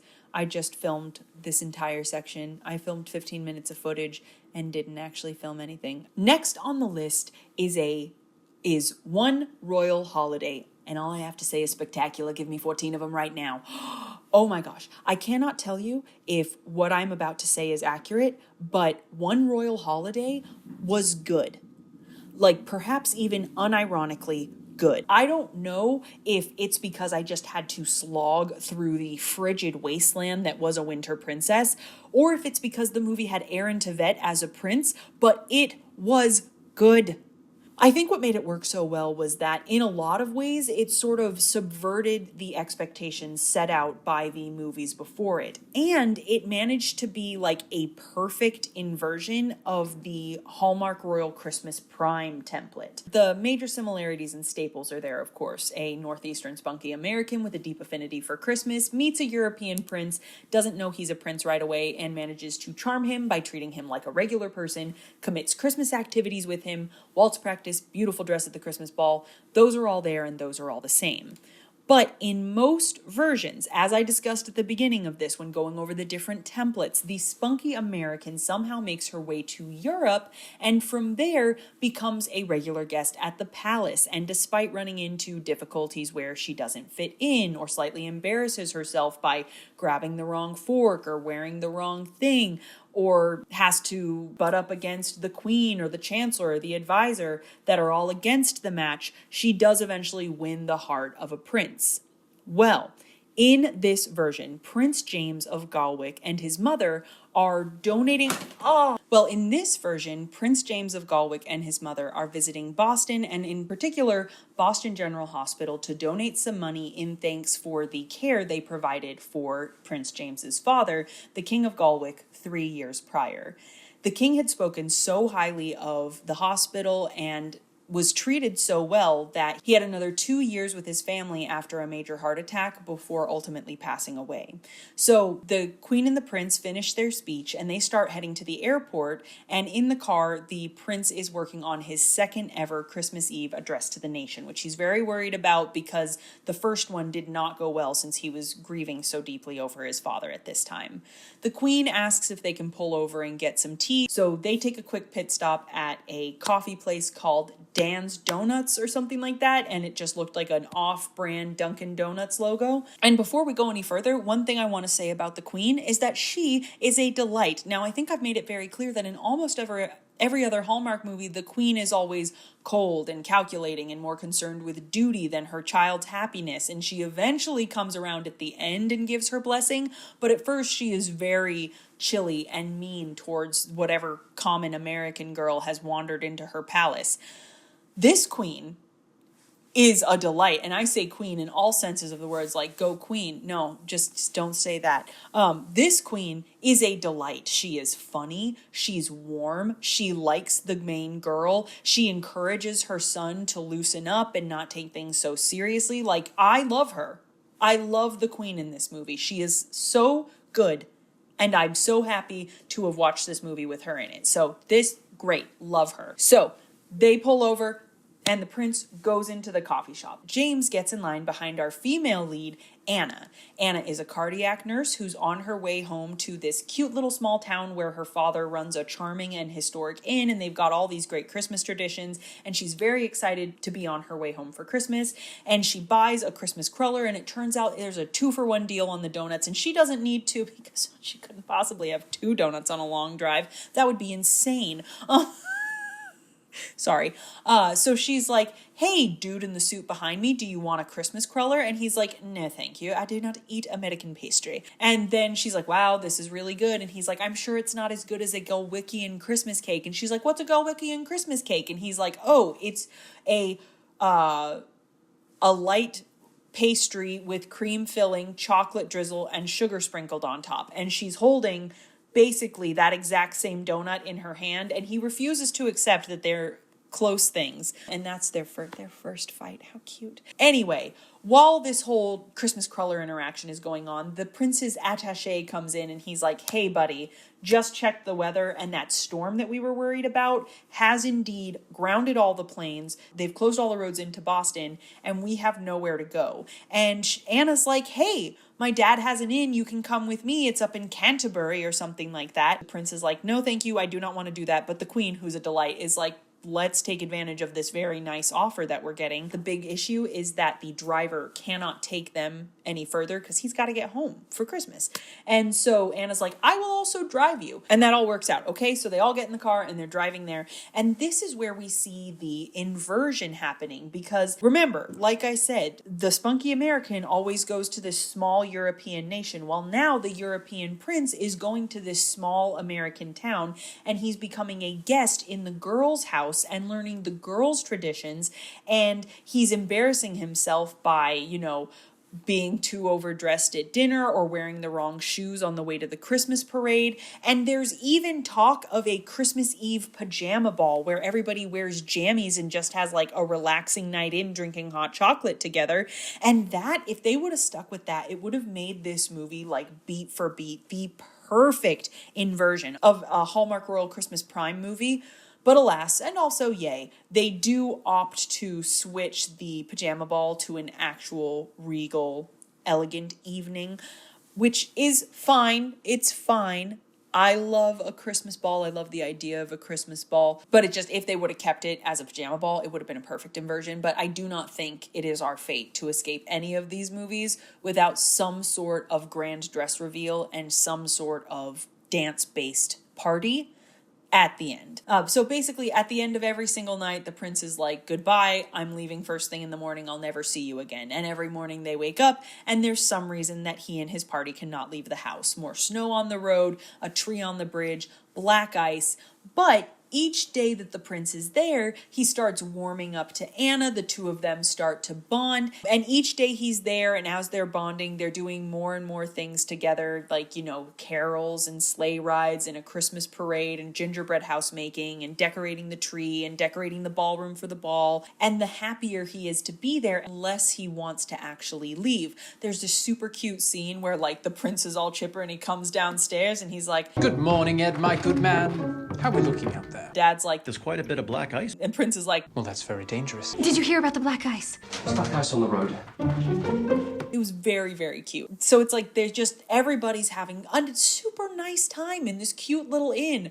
So during the gingerbread house building, the prince and the queen learn that Anna is a cardiac nurse and that she works at Boston General, and that she was working on the floor when the king was in Boston General Hospital. And they ask if she knew him by his fake name, but she regrets to inform them that she does not recognize the fake name, but she must have passed him 100 times while he was there, and she just wishes that she could have been there to have met him. Eventually the roads do clear and the royal family is able to leave, and the night before that happens, Anna tried to find the courage to tell the prince that she had feelings for him, but ultimately she chickens out, and neither one of them say what they feel for the other, and they go their separate ways. Anna doesn't even say goodbye when he's leaving, because it just seems so illogical that a prince and a spunky American cardiac nurse could be together. Anna is, helping wrap up planning for the Christmas Eve ball. The prince goes home. He makes his Christmas Eve address to the nation, which goes way better than it did the first time because he listened to Anna's advice and just spoke from his heart about his love for his people. When Anna is watching this on the phone, she realizes that she made a terrible mistake and she needs to go to Galwick to tell the prince how she feels, because their love is worth whatever the challenges are. But as she makes that decision and goes to run out of the house, it turns out the prince is already there. He finished his Christmas speech, and him and his mom, the fabulous queen, and the attaché all flew back just for the Christmas party, and they confess their love for each other, and it's very beautiful. And the prince gives Anna a folded sheet of paper, and on that folded sheet of paper is the final address to the nation that the king had written before he passed. And one of the things that the king talked about in that address to the nation was the hope and joy that he received from a nurse named AJ while he was in Boston General. And the prince is like, I know this was you. And Anna was like, I was wearing a name tag that said AJ because there was another Anna on the floor. And so the prince shows a picture of the king and she says, that was Henry. And so she didn't recognize the fake name, but she did recognize the actual king's picture. And she was with the king and she got to hold his hand and spend days and hours with this guy, really just trying to get him through this terrible time. And Anna got to tell the son that. He was so proud of you. He talked about you. And the prince was so worried that, he was disappointing his dad. So to get to hear this from the woman he loved, I'm about to cry again because it was good. This was a good movie. And it just really did super well there by the end. I liked this movie. So it was sweet, and it had these cute little side romances where like the prince's attaché fell in like love at first sight with Anna's best friend, who happened to also be the mayor of the small town. And then Anna's dad and the chef for the inn were kind of like falling in love, and it was just cute and it was good and I liked it so much. And if we are going to talk about the death toll, we just need to add two: Anna's mom and Prince James's dad. There was something I wrote down in my notes where I said, I think from this point on, I need to monitor my mood and analysis very carefully, because if, as I fear, my reviews of these movies just continue on this positive trajectory, because as we were going up to this point, like I was getting frustrated with some of the not Christmas movies, but like I was enjoying myself more and more, and each movie seemed to be getting better. Like the chemistry between the prince and the girl in A Royal Winter was really good, despite the movie being kind of slow. And then that same girl had great chemistry with the king in Christmas at the Palace. Sure, Winter Princess was a long, horrible slog, but like it was cute enough in its own way, and Carly was so it was like I didn't like it, but like my feelings on the actual acting was getting more and more positive, especially when we hit this movie, and I actually like really enjoyed it. And I was just afraid that if it continued on that path, we were going to realize that I lost something important along the way, and that I was no longer truly myself and not to be trusted. But if I fluctuated, and if from here on out we see dips and rises in the quality of the movie, and I'm still able to somewhat objectively critique and view these films, we can all agree that this was actually just a good movie. So we'll see. I know where we go from this point on, but keep an eye out just in case I've lost my objectivity and my ability to critique film. So TTCHFCCU, she does have the right eyes, and so did the Queen. But at this point, loose, flimsy. I don't think there's anything tying things together.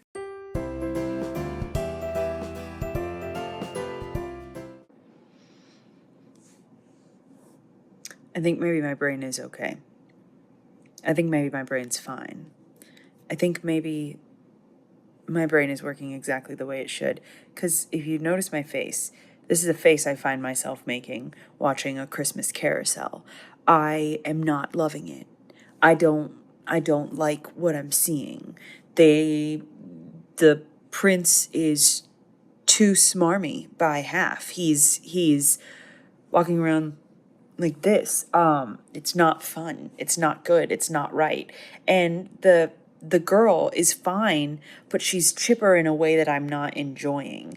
And my head still feels like it's being stuffed full of cotton, like somebody opened a hole in the back of my brain and filled it with like glittery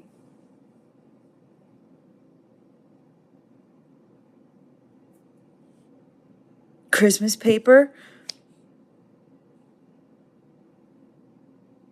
I think I need to go to bed. I've hit the halfway point. I've watched 9 movies so far. I have 2 days. I have to watch. I've got time. I think I need sleep. But I don't like this movie as much as I liked One Royal Holiday. I think that's the winner so far. Next, we have A Christmas Carousel. This movie made me angry. I just realized I've been watching this movie like this.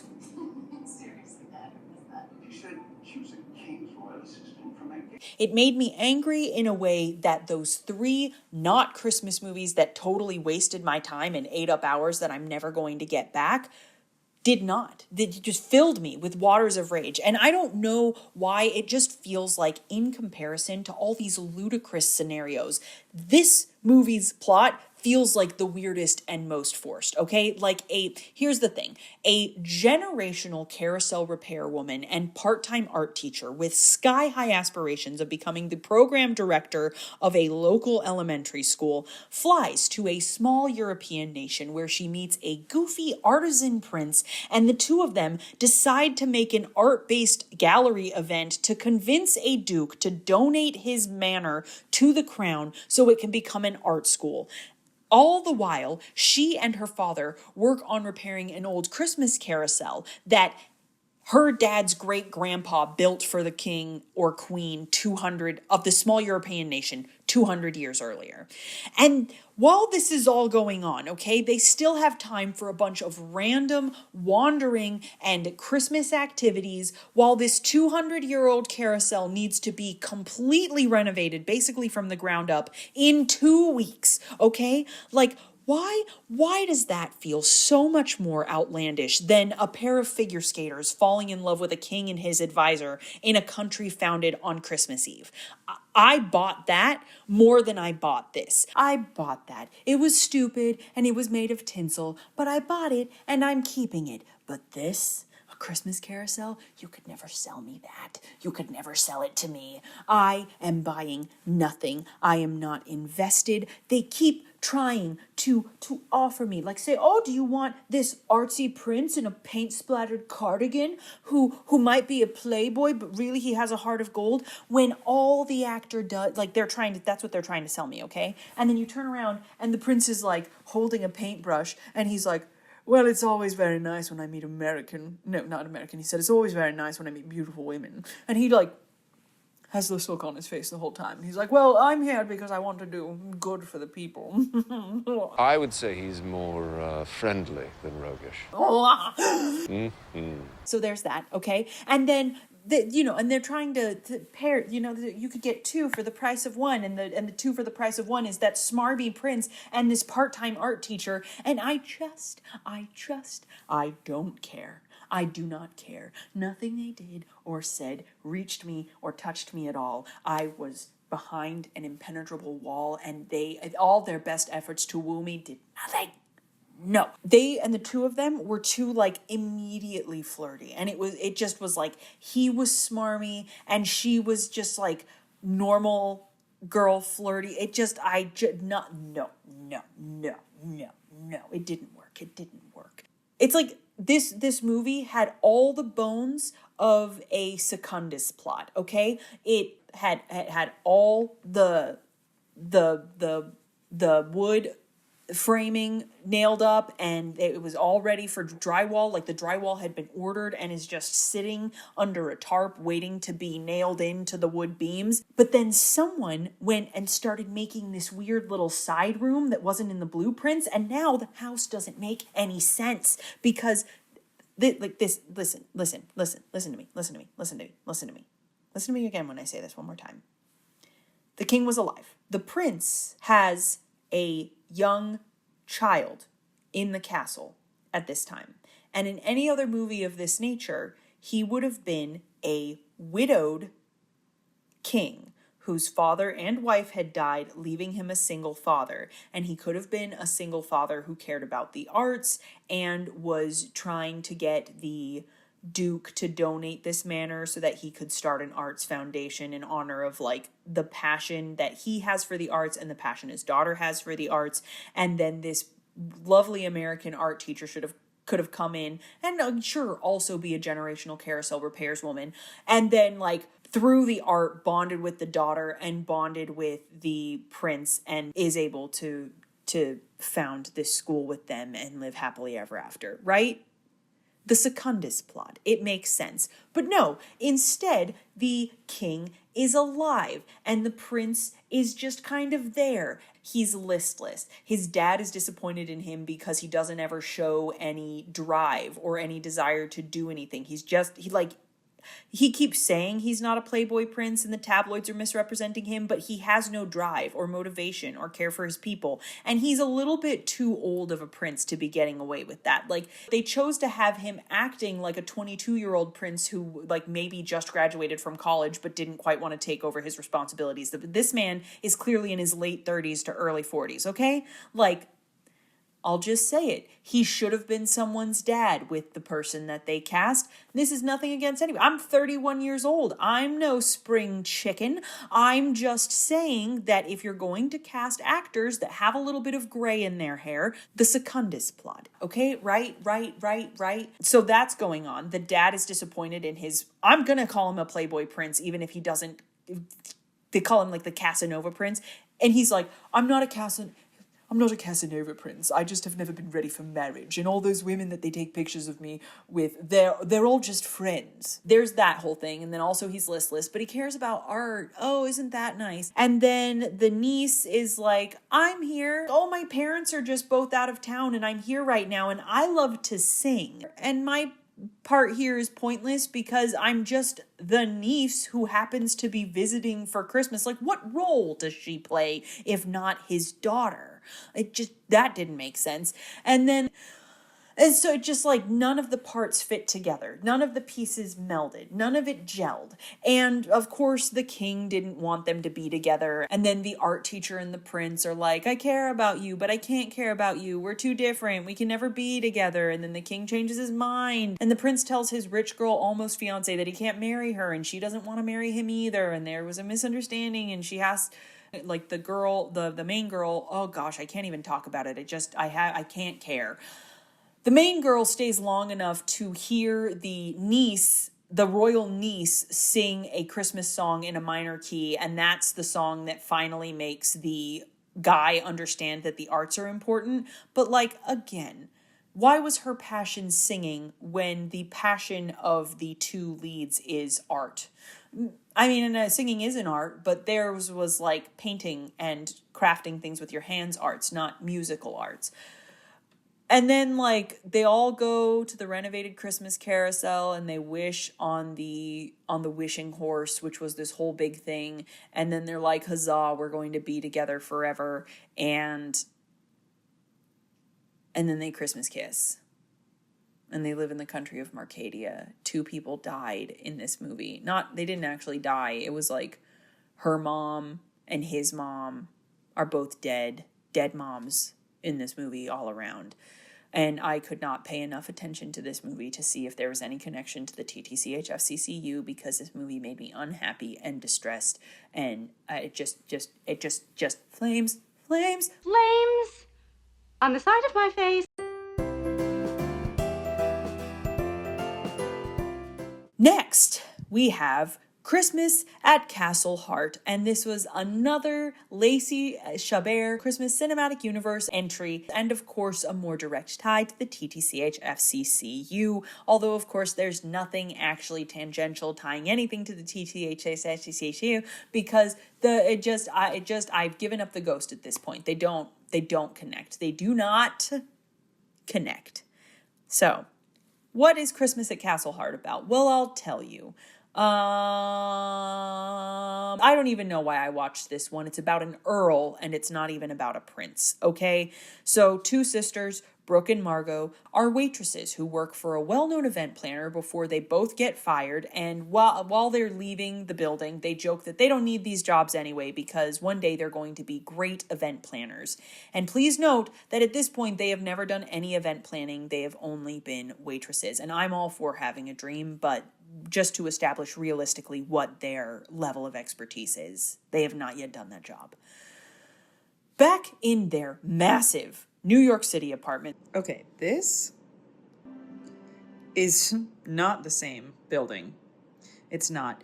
With their obscene displays of wealth. And tell me how these two cater waiters who just lost their jobs can afford not one but two Christmas trees. And wreaths. Okay, the thing is, maybe they were better off several years ago, but that's two fully decorated Christmas trees, each one probably costing, if it's a real tree, that's like $35, $75.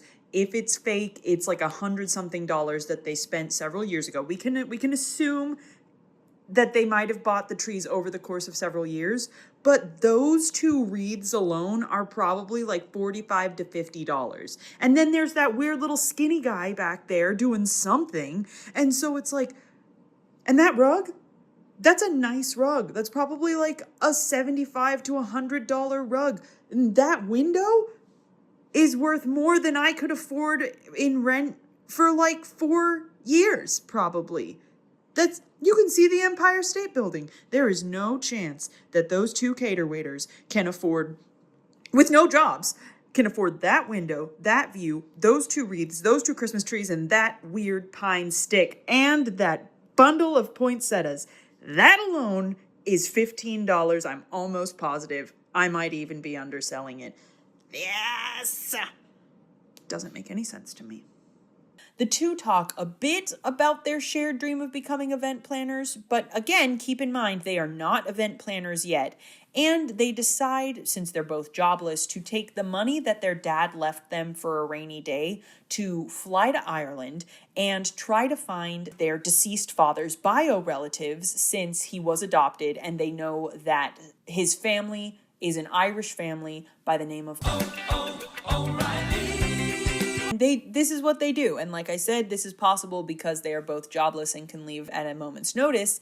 And they are also both single. And I will note that Brooke, who is played by Lacey Chabert, who got married at the end of A Royal Christmas, is now divorced. So, are we to assume that it didn't work out with Leo and now she is jobless in New York as a waiter and her tailor dad is dead and now they have to go look for Irish relatives? If we're looking for connections, I mean, that's there. So now we've got a couple different crossovers. So in one case, we've got the girl who wooed the Winter King of Calpurnia and then in the span of less than a year broke his heart and became a world-renowned ice skater and then beguiled the Christmas King of Sansanova. Then we've got the secret royal Gus from A Winter Princess who blew the cover of the 17th Princess of Montserrat when he was a reporter hiding his identity as a royal, and he discovered another secret royal who could blow his cover. And then finally, we've got one of our classics, one of the very first prime examples of what is possible in a royal Christmas Hallmark movie, divorced, jobless, and with a dead dad now. Connections, I suppose, if we're trying to connect lore. There's nothing, but we can go by the actors. So there's that. Anyway, the two of them fly to Ireland for Christmas, and while they are there, they stumble across the Earl of Castle Hart, who overhears Margot saying that they're both event planners because they're trying to seem a little bit cooler while they're on vacation instead of saying they are waitresses without jobs. So, I worked as a hostess in a restaurant. I've never done waitressing yet, but I have all the respect in the world for a waitress. I just don't like this movie. So please do not take my tone as any sort of derision for waitressing. I cleaned toilets for 6 to 7 years of my life, so I have nothing to say to anybody about anything. Just let me have this tone. I'm mad at the movie. I am not mad at you. Make your tips, queens and kings. Do whatever you need to do. I love you. And anytime I see you at a restaurant, I want to kiss your hand and bless and wish you blessings upon your house. Anyway, while they're there, they stumble across the Earl of Castle Hart, who overhears Margot saying that they're both event planners instead of saying that they are waitresses who recently lost their jobs. So when he later finds out from his sister, who runs the Castle Hart / hotel in his absence, that their event planner flaked for this big event, he brings Brooke and Margot in as the backup event planners. But because Margot is a liar, she says that Brooke's name is Paige Monahan, which is the name of the woman that fired them. So now, amidst the Christmas revelry and the Irish step dancing and the Christmas tree decorating, the story about finding their family takes backseat to them planning a Christmas party. And here's the thing. There's been a subtle increase in event planning ever since Christmas at the Palace. Like, there were notes of it in some other movies, but at least a Royal Christmas Eve, her job was an assistant. So event planning made sense, right? But event planning has slowly started becoming like a major staple since Christmas at the Palace. I don't know who started to incorporate that, but it's a late addition trope that is now blooming before us to my intense disgust and dislike. Because, okay, Christmas at the Palace, you've got two figure skaters fresh off a world tour that they planned, okay? They planned and executed all of the choreography, all of the tour stops, everything. And they are asked to do a Christmas skating program. It's a little outlandish, sure, but it felt believable because that seemed to be their job. And all the planning that they were doing, holding auditions, choreographing the skating program, the costumes, were all things that they had been long established as being capable of. And they weren't having to find locations or hire caterers. The only stuff they were responsible for was stuff that they were good at and had a lot of experience in. So that didn't ring any alarm bells. It made sense as part of the story. Then we had a winter princess. And while that's not a Christmas movie, the princess's whole job was to plan the snowball. She was an event planner. That was the career she had spent the year building. So it was still stressful and I didn't like watching it, but that was the point of the movie. Like, the movie was like, somebody needs to host this snowball. Who could do it? The winter princess. So still fine, right? Didn't love it. The conversation seemed repetitive and it was dull without the benefit of Christmas montages, but whatever, it made sense. And even in One Royal Holiday, there was an element of event planning, but it was subtle. It was very finely finessed because the main girl, Anna, that we were following was not solely in charge of the event. The event was not sprung upon her. It was a long established event that was half planned already, and the only reason she was in charge of decorating or setting up the venue was because there was a the storm knocked a hole in the roof of the venue where everything was already planned, and she was like, there's a ballroom in the inn, I can help set it up. And she volunteered to help out because she always volunteered to help out. It felt very seamless. It was just one of the many fun Christmas-tivities, and it was more about her and the prince decorating and looking at ornaments together than it was about the event itself. So with all three of those, the event planning didn't stick out to me. It made sense for the characters and it made sense to the story and it fit. But, and like I said, I could not figure out what about Christmas Carousel was annoying me so bad until I started feeling the same way about Christmas at Castle Hart. And it's because somewhere along the way, they started making event planning the Hallmark staple. Cookies and sleigh rides and Christmas tree decorating and event planning, even when event planning makes no sense for the story at all. And sure, I get it. Planning an event together is an easy way to force intimacy, and it gives the two romantic leads lots of excuses to spend time together. I get it. I do. But if you aren't willing to do the work to make it fit the story, then you gotta stop making them plan events. My problem with it is twofold. Fold one, it feels nonsensical and I cannot suspend my disbelief. And I just spent 9 movies suspending my disbelief and accepting that there are about 18 hidden European kingdoms with handsome sons of marriageable age. Like, at least in Castle at Christmas Hart, they tried to incorporate something about the two sisters wanting to be event planners, sure, but they don't have any experience doing it. You've also got their dad dying before he could find his bio family. And that concept could have led to a beautiful story about finding family, finding out who you are, and, you know, coming together at Christmas, but that got relegated to like a B plot. Or you've got Lacey's character, divorced, learning to cope with being single, and if that had been the focus, it could have led to a lovely tale about finding yourself in Ireland, which everybody goes to Ireland to find themselves, and then finding second love at Christmas. But that, I wouldn't even call that a C plot. I would say that's more like an E or an F plot, if it's a plot at all. Like, the fact that she is divorced is mentioned 2-3 times,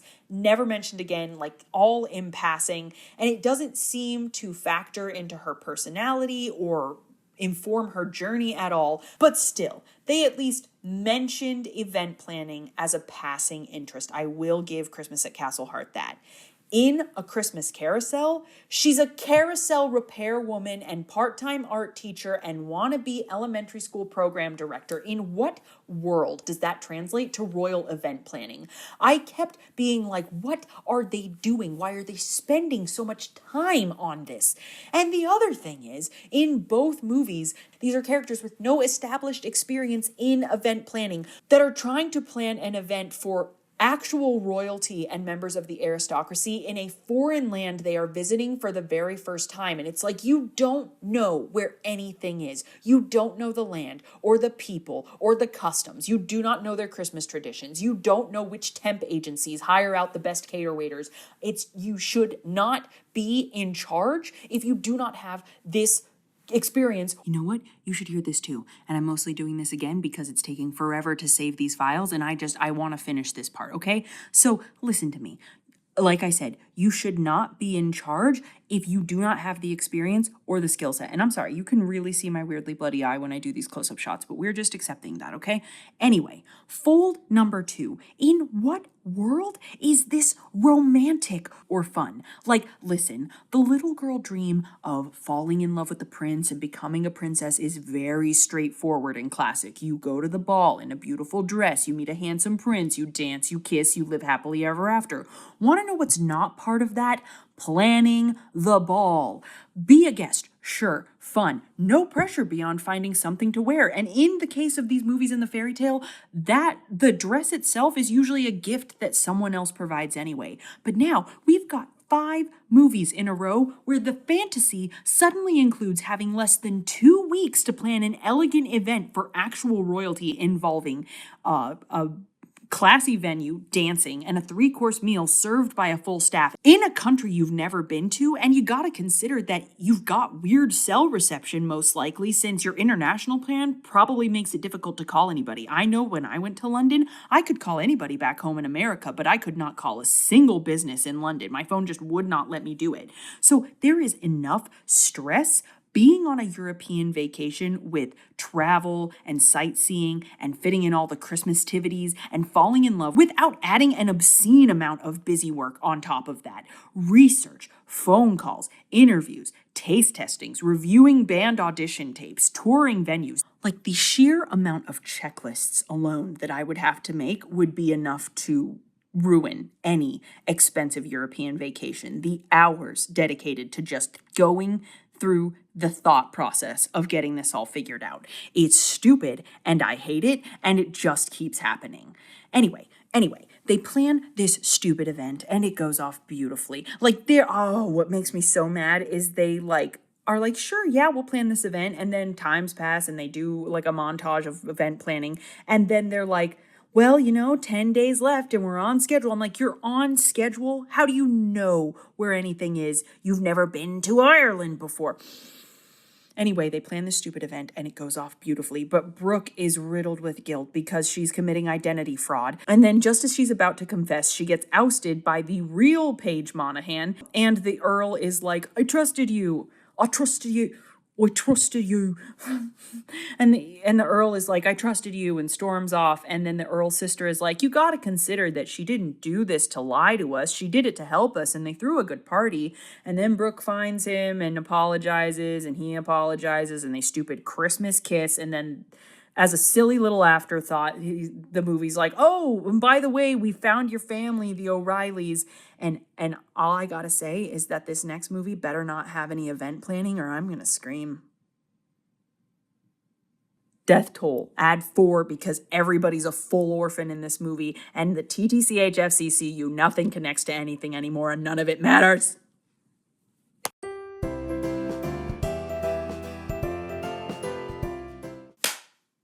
Costume change again. All right, on to the next. Next on the docket is A Royal Queen's Christmas, and I'm delighted. My heart is whole once again, and I am filled with hope. This one was so nice. It was no one royal holiday, but it had those fun, fresh elements that broke tradition and made it stand out from the crowd.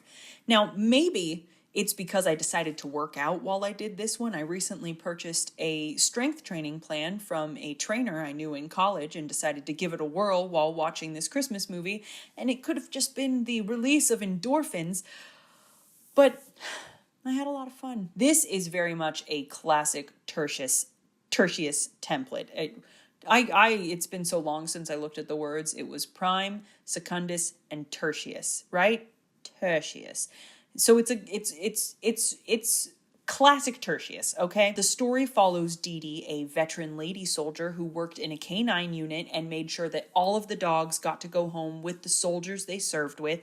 Her dog's name is the General, and he was very cute and very sweet. She lives in Queens, and she has her whole life. She's got her very tight-knit family, all of whom have thicker New York accents than she does, and she works at her cousin's bakery. And she meets Prince Colin of Exeter and it's just Exeter, the country, which sounds that's somehow tied to Britain in the real world, but this was not the British Exeter in any way. It was just the country of Exeter. I do not know enough about the British monarchy to say with any kind of certainty whether or not Exeter is part of it, okay? I have enough going on with America's history. Sorry. My apologies. I'm just doing my best. I'm just one spunky American woman, okay? Anyway, she bumps into Prince Colin of Exeter as she's bringing a selection of pastries for the head chef to taste. Yes, the pastries are for an event, but she works at a bakery and nothing else is her responsibility. Heck, even the pastries themselves are her cousin's problem. She is just delivering the pastries so her cousin might get hired to bake pastries for the Christmas ball, okay? This is not event planning. It's just tangentially event related.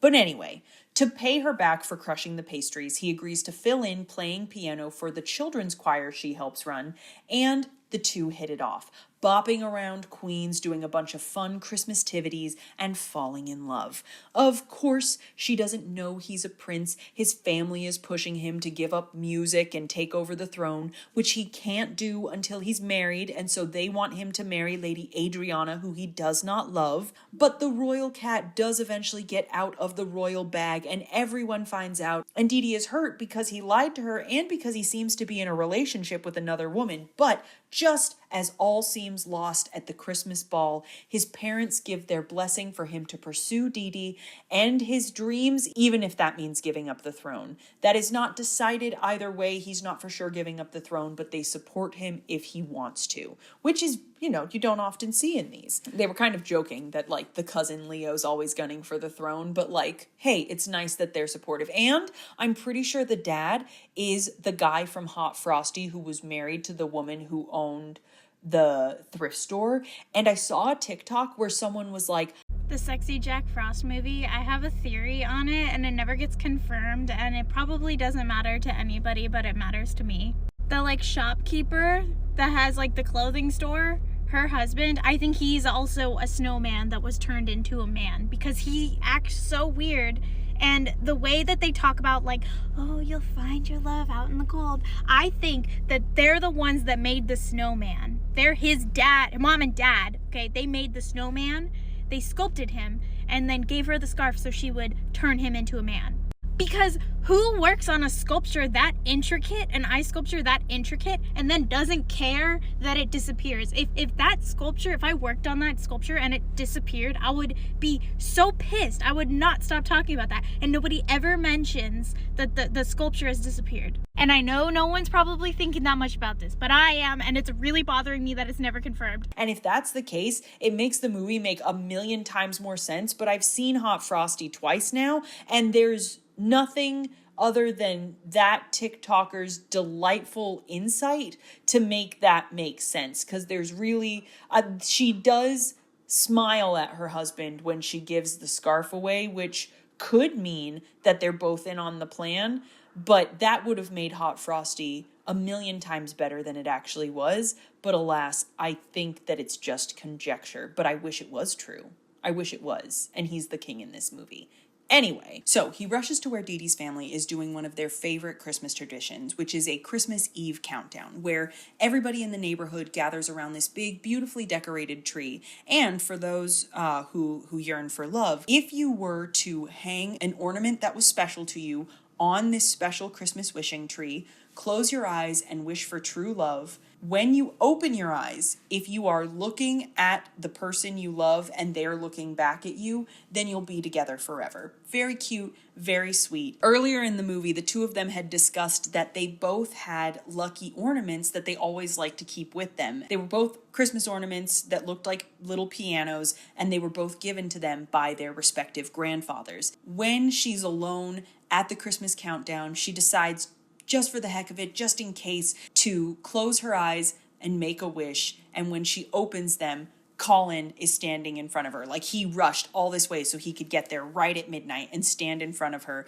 They look at each other and they both hang piano ornaments on the tree, and then they Christmas kiss, and they might start doing a music program at the elementary school together. And it was cute. It was cute, and I liked it, and I just had a nice time. And the death toll was 0.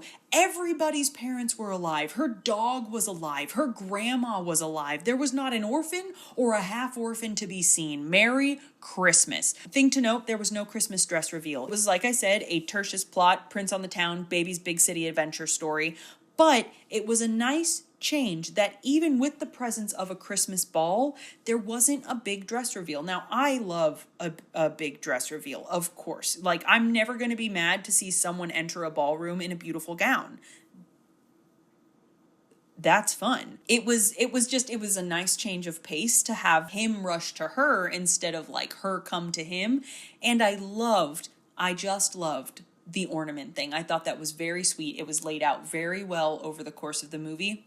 Beautifully done. Now, TTCHFCCU. I know we've all given up hope on this, but what I will say is that this movie starred the princess of the jam-making emporium from the very first movie in the Time to Come Home for Christmas cinematic universe, Time for Me to Come Home for Christmas.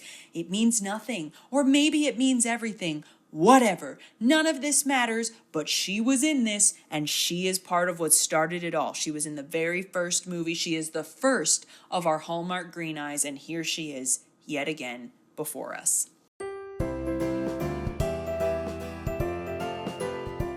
All right.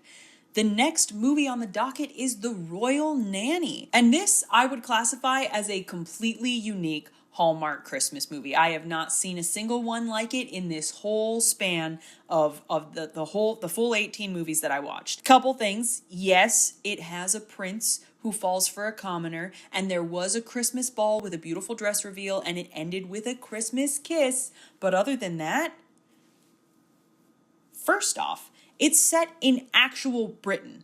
It is actually set in London, in old London town, in Britain that exists in our world, and it follows a member of MI5 who goes undercover as a royal nanny to protect the son and daughter of the crown princess, Princess Rose, and after the danger increases, she also has to secretly protect the handsome Prince Colin. Yes, we've had 2 Prince Colins in a row, but one is from Exeter, the fake Exeter, and one is the British prince. We get some info dumps. She's got a really sad English nanny backstory, but I think the clip is too long for me to put without getting copyright struck. So please enjoy my voice acting skills. Over the champion, you'll go undercover as the royal nanny. Well, with all due respect, sir, I don't think I'm the best fit for this assignment. Explain yourself. I grew up in a children's home. I was never adopted. I never had a family of my own. I don't know the first thing about looking after children. I barely had a childhood of my own.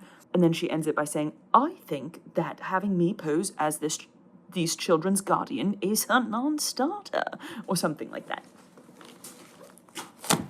and a host of Christmas activities, charades, Christmas shopping, reindeer games. But what I really liked about this one was nobody cares that she's the nanny. That class distinction is not an issue at all. It was just refreshing that not a single royal was like, you must choose someone from your own world. She's nice, but she's not a good fit. Nor were they like, you lied to us, you have to leave, before inevitably coming around. Nope. The crown princess was like, I like you, my brother likes you, my kids like you, and you saved my kid's life, your family. And the prince was like, was everything you told me a lie? And as she's like rescuing him from his kidnappers, and she's like, no, I didn't lie about who I was, I just lied about what I do. And he's like, okay, I trust you. And then she uncovers the like plot twist of the century. She rescues the prince. Everyone gets home safe, including Princess Rose's husband, who was away with the Air Force. And then the king calls and personally invites her to spend Christmas with his family at Sandringham, which was her Christmas wish that she made, like throwing a coin in the fountain with everybody. And then the prince and Claire Christmas kiss, and the movie ends by saying Happy Christmas on the screen. It was just such a fun, fresh plot, so unique, and like look, even at the cover, it's like the James Bond gun barrel, but made with garland because she's a royal nanny secret spy. It just was so good. I mean, not so good, but just fun. For the death count, I think it needs to be raised by 3 because Claire's parents were both definitely dead, and the queen consort, Princess Rose and Prince Colin's mom, I think is also gone. It's not said for sure, but I'm pretty sure they bonded over dead moms. Also, speaking of the dead, let me just say that I don't think Hallmark predicted Queen Elizabeth II's death. I don't think that. I don't think that Hallmark Movie Channel predicted the death.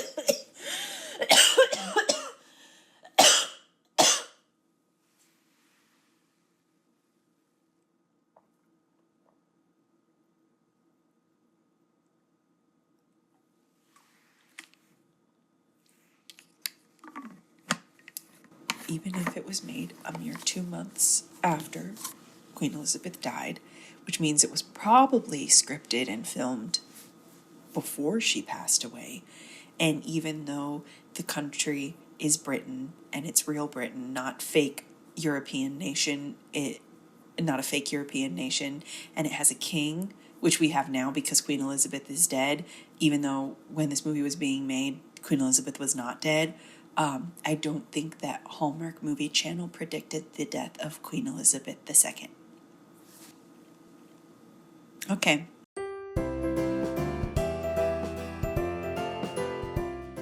All right, that's recording. The fire is going. The fire is slowly dying. Oh, but my dear, we're still goodbye. All right, next we are moving on to Inventing the Christmas Prince. And straight off the bat, this is 1000% not a royal Christmas movie. I put it on the list because it said prince in it. I knew kind of from the synopsis that this one was not going to be royal, but I thought just in case, it says prince, it meets the qualifications, let's see what happens. And you know what? I'm glad I did. So the movie itself is very fantasy, Santa forward. There's not a single fake European country to be seen. It's set in a small mountain town and doesn't even mention New York. The only big city it mentions is the state of California, and she says she might move to California if she gets a different job, but that's it. Like, it's set in a nameless snowy mountain town, but it was very fun and sweet and a nice change. It was sort of like that green sorbet palette cleanser Mia eats in Princess Diaries. It was just like a nice little refresher for my brain, a slightly different genre that had nothing to do with anybody's royal family anywhere in the entire world. So single mom and rocket scientist Shelby loves telling the story of the Christmas Prince, a family story of the magical prince of the North Pole who is Santa's best friend. And the Christmas Prince is the best storyteller in the world. He's got a magic horse. He's got a birthmark on his hand from where Rudolph kissed him as a baby. And every Christmas, the Christmas Prince will choose a boy or girl to be the Christmas king or queen, and he will grant them 12 Christmas wishes, one for each day leading to Christmas. Now, Shelby has a boss named Evan that everyone calls Captain Spock because he is emotionless and bad with people, and he announces that because they lost 2 employees, mainly due to his terrible management skills, everyone will have to work on Christmas. And this makes Shelby, just fills her with rage, and so she quits. But right after she quits, and as she's actively gathering her box of belongings, her daughter Grace runs in from the break room where she was waiting for her mom, and she sees that Evan has a mark on his hand that looks a lot like a reindeer's nose print, and is convinced that this dude is the Christmas prince, and he's finally going to make her the Christmas queen and grant her her Christmas wishes. So because Shelby does not want to break her daughter's heart and doesn't actually have a backup job lined up, she blackmails her boss into being the Christmas prince so he doesn't lose another key employee when he's already under scrutiny about his management skills, and he reluctantly agrees to the blackmail. Shelby manages to talk Grace's 12 impossible wishes into 8 reasonable wishes, and as he grants the Christmas wishes, Evan and Shelby start to bond. This allows Shelby to heal somewhat from her husband's passing, and Evan learns how to better connect with people. While this is all going on, Shelby is offered a dream job that would cause her to move to California, but she ends up turning it down because she realizes she's happy at her job, she's happy with the life she's established and the friends she has in town, and she's happy with this new friendship she's forming with Evan, and looking forward to the final wish on Grace's list, and the wish is that Grace wants the Christmas prince to come to her school's Christmas dance. Yes, it does have that one hallmark of the Hallmark Royal Christmas universe, a Christmas dance. But just before the dance, mere hours before the music is set to play, Evan is informed that he needs to go before the board of directors, possibly concerning whether or not he's going to be keeping his job, even after all the strides he made with his employees, because ever since he has been hanging out with Shelby, he's been doing better, being a better boss, being more intentional, reaching out to people, asking them how they're doing. He made personalized Christmas gifts, and he's really upped his game and is changing the way he manages. It's wonderful to see. But even with all those changes, he is still being called before the board. And unfortunately, the board wants him to come at the exact time the Christmas dance is happening. So he tells Shelby that he can't make it, and Shelby has to convey that to Grace, which is the last thing she wants to do because she doesn't want another man breaking her daughter's heart by leaving. And even though it wasn't her husband's fault, he died, it was still a man breaking her daughter's heart by leaving. That's a distinction that she makes in the movie, and she didn't want that to happen a second time, especially not because she was the one who orchestrated the whole Christmas prince nonsense to begin with. Just a reminder, this is real. So Shelby and Grace go to the dance, Evan goes to his meeting, and we find out that his strides to be a better manager have not gone unnoticed. Not only is his job secure, he is being promoted to a new project in which he will get to build the space probe that will fly to Saturn to see if Saturn's moons are inhabitable for human habitation. We're interested in exploring the habitability of Saturn's moons. They want to send people to live on Saturn's moons in this Christmas movie about a fake Christmas prince who's Santa's best friend. Just want that to be established and laid out. They want to send us to Saturn's moons. Not even our own moon. Saturn's moons. We're skipping Mars. We're going all the way to Saturn's moons in this one. Listen, the space stuff is outrageous, but whatever. I just feel like, why would you throw that in? Whatever, it doesn't matter. Anyway, he's like, this is an amazing offer. Thank you so much. I'm so excited. I'm very happy to hear more about this later. But right now, I've got a date with the world's sweetest little girl and her beautiful mother. And he pieces out. And like, up to this point, I'm going to be honest, I was a little checked out watching this movie because this was not a Royal Christmas movie. It was a palate cleanser. And I'm 14 movies deep at this point. And my brain, sometime around movie 9, it felt like someone cracked open the back of my skull and started shoving like cotton into the back of my head, and like my eyes felt misty, and it just seemed like I couldn't think, and I couldn't really see, and and I, you know, that feeling you get in like your chest and your stomach when it's just like you've been doing too much, like you've filled your brain with too much knowledge and your stomach feels sick, and it just like you just need to not think for a little while, but you can't not think. It's like when you're cramming for a test, except I was just watching Christmas movies. So at this point, I was a little bit checked out, right? I was 14 movies deep, and I just was not. I was like, this one isn't tied to anything. There's not even a mention of Europe. I can kind of just be at peace right now. But the ending got me.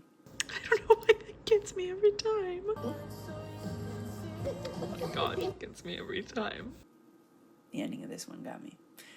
So Shelby leaves the dance briefly to tell Evan that she thinks he's a wonderful man and apologizes for getting angry at him. And she confesses that while she was scared of Grace getting hurt, she was also scared of herself getting hurt, but she thinks she might be falling in love with him. And as she says that, she hears him say, "Turn around." They sing a song. I hope I'm not too late. And when she turns around, he is in full prince regalia. It's the only Christmas suit revealed this far, and he looks just like a Christmas prince should. And he's recruited his sister and like Shelby's friend and co-worker to be footmen for the royal carriage that he managed to procure from somewhere. And Grace comes out and sees him, and she's like in awe of him in his full prince suit, and he gives her a crown, and like the music was perfect, and I legit got teary, and it just felt sincere. And as they're driving, he pulls out a second tiara for Shelby, and they Christmas kiss, and it was actually beautiful. Like, it was good. This one was a good one. I still think One Royal Holiday was my favorite, but this one, most of the movie was not grabbing me. The Saturn thing threw me. But when she turned around, and he went from a man who could not understand how to bond with people to dressing in full prince regalia just to make a little girl's Christmas better.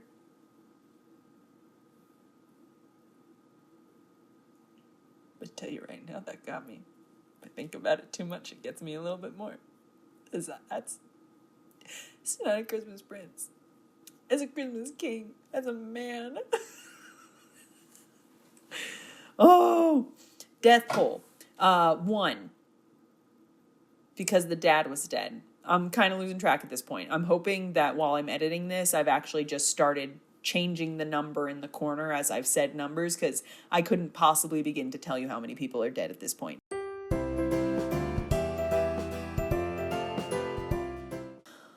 Oh. Now we move on to A Royal Corgi Christmas.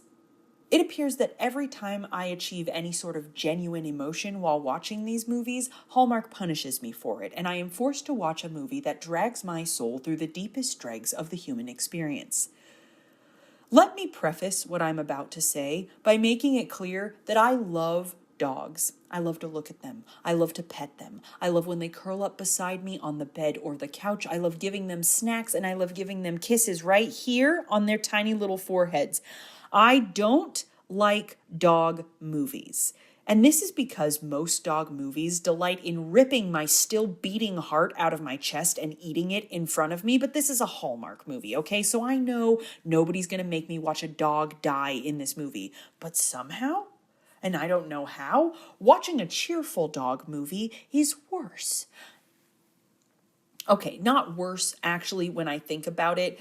When I think about watching my dog Skip at age 6 and waking from a dead sleep to go tell my mother that the dog died in the movie because it upset me to the point of sleeplessness.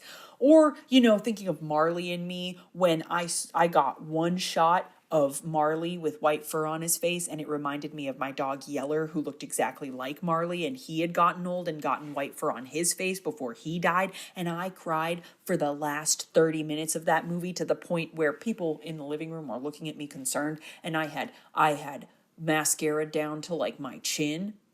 So when I think about that, yeah, no, watching a Royal Corgi Christmas was not worse than that. But it filled me with the same rage that A Christmas Carousel did. And I think it's because the whole plot hinges on the idea that this tiny little cute corgi is completely out of control, okay? And it's not. It's not. I could not suspend my disbelief. It is a very well-trained, adorable little dog, and nothing it does is that outlandish. And people are treating it like it is like the country is going to fall apart because of this dog. So, Playboy Prince Edmund, who looks almost identical to John Heder, so basically just a Hallmark version of Napoleon Dynamite, buys his mom, the Hallmark version of Sue Sylvester, a corgi. But the corgi is outrageously untrained because sometimes the corgi tugs gently on his lead. And then one time he tugged on a tablecloth to get some ham. And sure, that wasn't great. It made all the food fall off the table. Not great behavior for a dog. I completely understand why someone would be like, oh no, we got to do something about this. Like maybe get the dog away from the table. But here's the thing. There was about 18 to 20 capable adults standing in a 3-foot radius, any of whom could have stopped the dog when they noticed it was tugging on the tablecloth, including the prince. They're in this scene. And I think this is part of what was making me so mad. The dog is at one end of the table, gently tugging on the tablecloth. It's a corgi, okay? So not a lot of strength or power, really. It could have been stopped. It's a small dog. And the prince is standing at the other end of the table. And he notices that the corgi is tugging on the tablecloth, and the camera cuts to him noticing, right? So it goes corgi tugging, prince noticing. Then it cuts to the corgi tugging. Then it cuts to the prince being like, oh no, I think the dog's doing something. Then it cuts to the corgi tugging again. Then it cuts to him kind of trying to step around someone to get to the corgi. And then it cuts to the corgi tugging hard enough that the food falls off. Like it's like a maybe like a 7 to 10 foot table.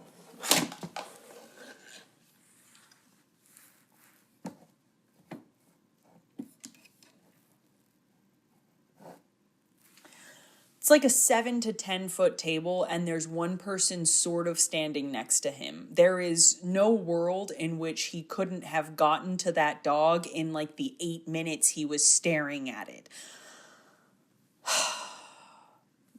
And because I just feel like it was preventable in so many ways.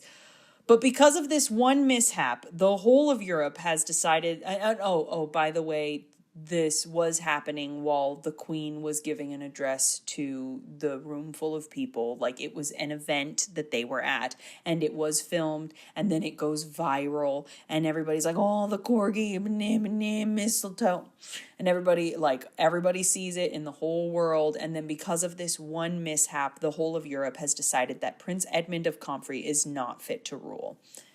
And then, YouTube star and celebrity dog trainer Cecily, who looks like Joey King, writes a letter to offer her services to the royal family and kind of secretly hopes that maybe if she does her job well, the royal family might want to donate to her charity Rover Rehab.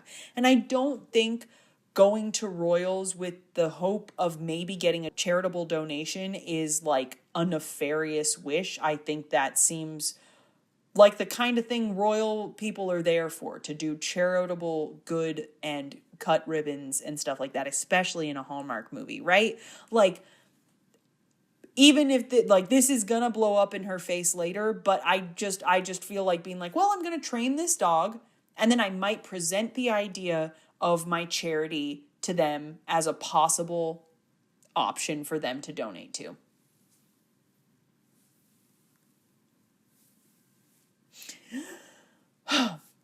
But she writes the letter, the royal family receives the letter, and they're like, sure, yeah, whatever. Have the best-selling author of Dogma, A Guide on Dog Training, YouTube star and celebrity dog trainer Cecily come out and train this insane corgi. Sure, yeah, whatever. And then it cuts to the corgi just sort of sitting there. So Joey King and Napoleon Dynamite meet and make eye contact and sparks fly, but of course they don't act like they like each other right away, and she has 2 weeks to train this corgi before the Christmas ball, because there's always and forever only 2 weeks before the Christmas ball. And if you're wondering if they plan an event, they sure do. Thank the Lord it doesn't take up much of the runtime, but the corgi derby race / charity betting ring raises enough money to send about 1 million orphans to college. So, huzzah. Anyway, it's just really nice to see, because after all the ways Prince Edmund has disappointed us and his gross misconduct of letting his untrained dog near a spiral cut ham, it looks like he's going to make a wonderful king. And the dog hops up and puts both his paws on, one paw on Cecily and one paw on Edmund, and she's like, oh, I think he thinks we're both his person. And Cecily is deeply concerned about breaking this poor dog's heart, because, they've known each other 2 weeks. And I mean, the dog will probably be like, oh, where's my buddy? But my home is here in this palace, and half the people I love are here, and we'll eventually be fine. And so I think she's overacting a little bit. And I say this as someone who loves dogs. I talk to my cat in full sentences because on the off chance she can understand me. So I just want you to know that I am somebody who loves and adores pets and their small little sweet selves. And I think if even I am having this reaction to it, that it just is a stupid movie. Anyway, Cecily is deeply concerned about breaking this dog's heart and doesn't know what to do about this impossible situation. Meanwhile, Edmund is wrestling with the idea that maybe he doesn't want to be king at all. Edmund's charming sister Victoria, who has been a perfect royal all her life, who loves her people, who would make a wonderful queen, is secretly dating the royal corgi wrangler, who in any other movie would have killed people. In any other movie than this one right here, the royal corgi wrangler would have committed murder on multiple occasions. He would have ended people's lives. He would have murdered people on screen. His whole arc...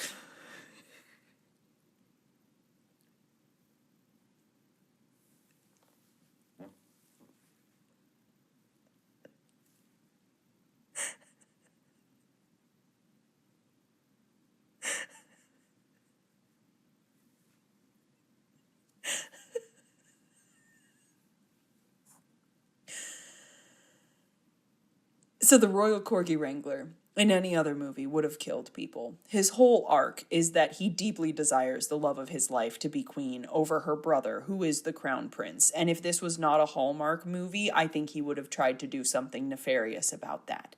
But anyway, Cecily and Prince Edmund train this very cute dog as if the fate of this fake European nation depends on it, and then the prince and Cecily dance at the Christmas Eve ball, and Sue Sylvester decides to listen to her son and makes Victoria queen, but none of this happens before Victoria's Machiavellian corgi wrangler boyfriend reveals that Cecily's manager gave her a binder that had information on the prince's likes and dislikes to sort of better inform her as she asks for charitable donations to Rover Rehab. A binder which she never read, by the way.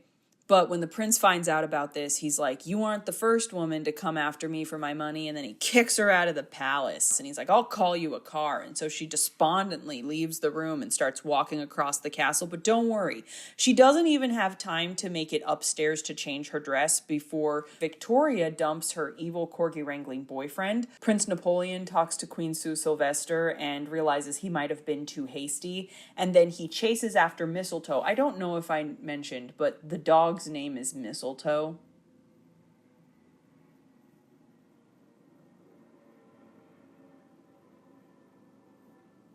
They named the corgi Mistletoe. So he chases Mistletoe out of the room, and I think he goes maybe down the hallway a little bit to the room directly adjacent to the room where everybody's in. And there she is, still in her ball gown, because it's been maybe 4 to 6 minutes.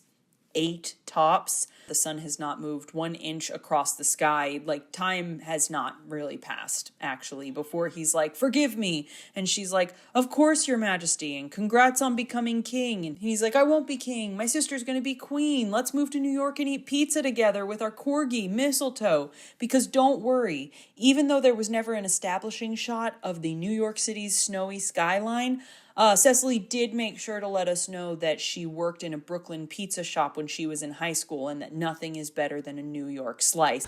That's like a good New York slice. And then they Christmas kiss to the end. Death toll is up by 2, her mom and his dad, and I could not begin to tell you where on the map Comfrey is located. I had aspirations of like maybe trying to make a map of where these countries might be located, because in the early movies, Hallmark had the decency to like give a vague location. They're like, oh, Castlebury Hall is near Liechtenstein, or oh, Cordinia is a small sovereign state near the south of France. And then they just stopped doing that. So now we've got this castle that is literally called the Christmas Castle because, according to royal history, some people had a nice time there on Christmas Eve shortly after the country was founded, so they call it the Christmas Castle. But it is a very sunny country. There is no snow. Everything is still lush and green, including the grass. So where is it? Where is this Christmas castle located? I could never tell you, and I relinquish all ties to the TTCHFCCU. There is no overarching Hallmark verse. There is only the Christmas ball, and it is 2 weeks away, okay?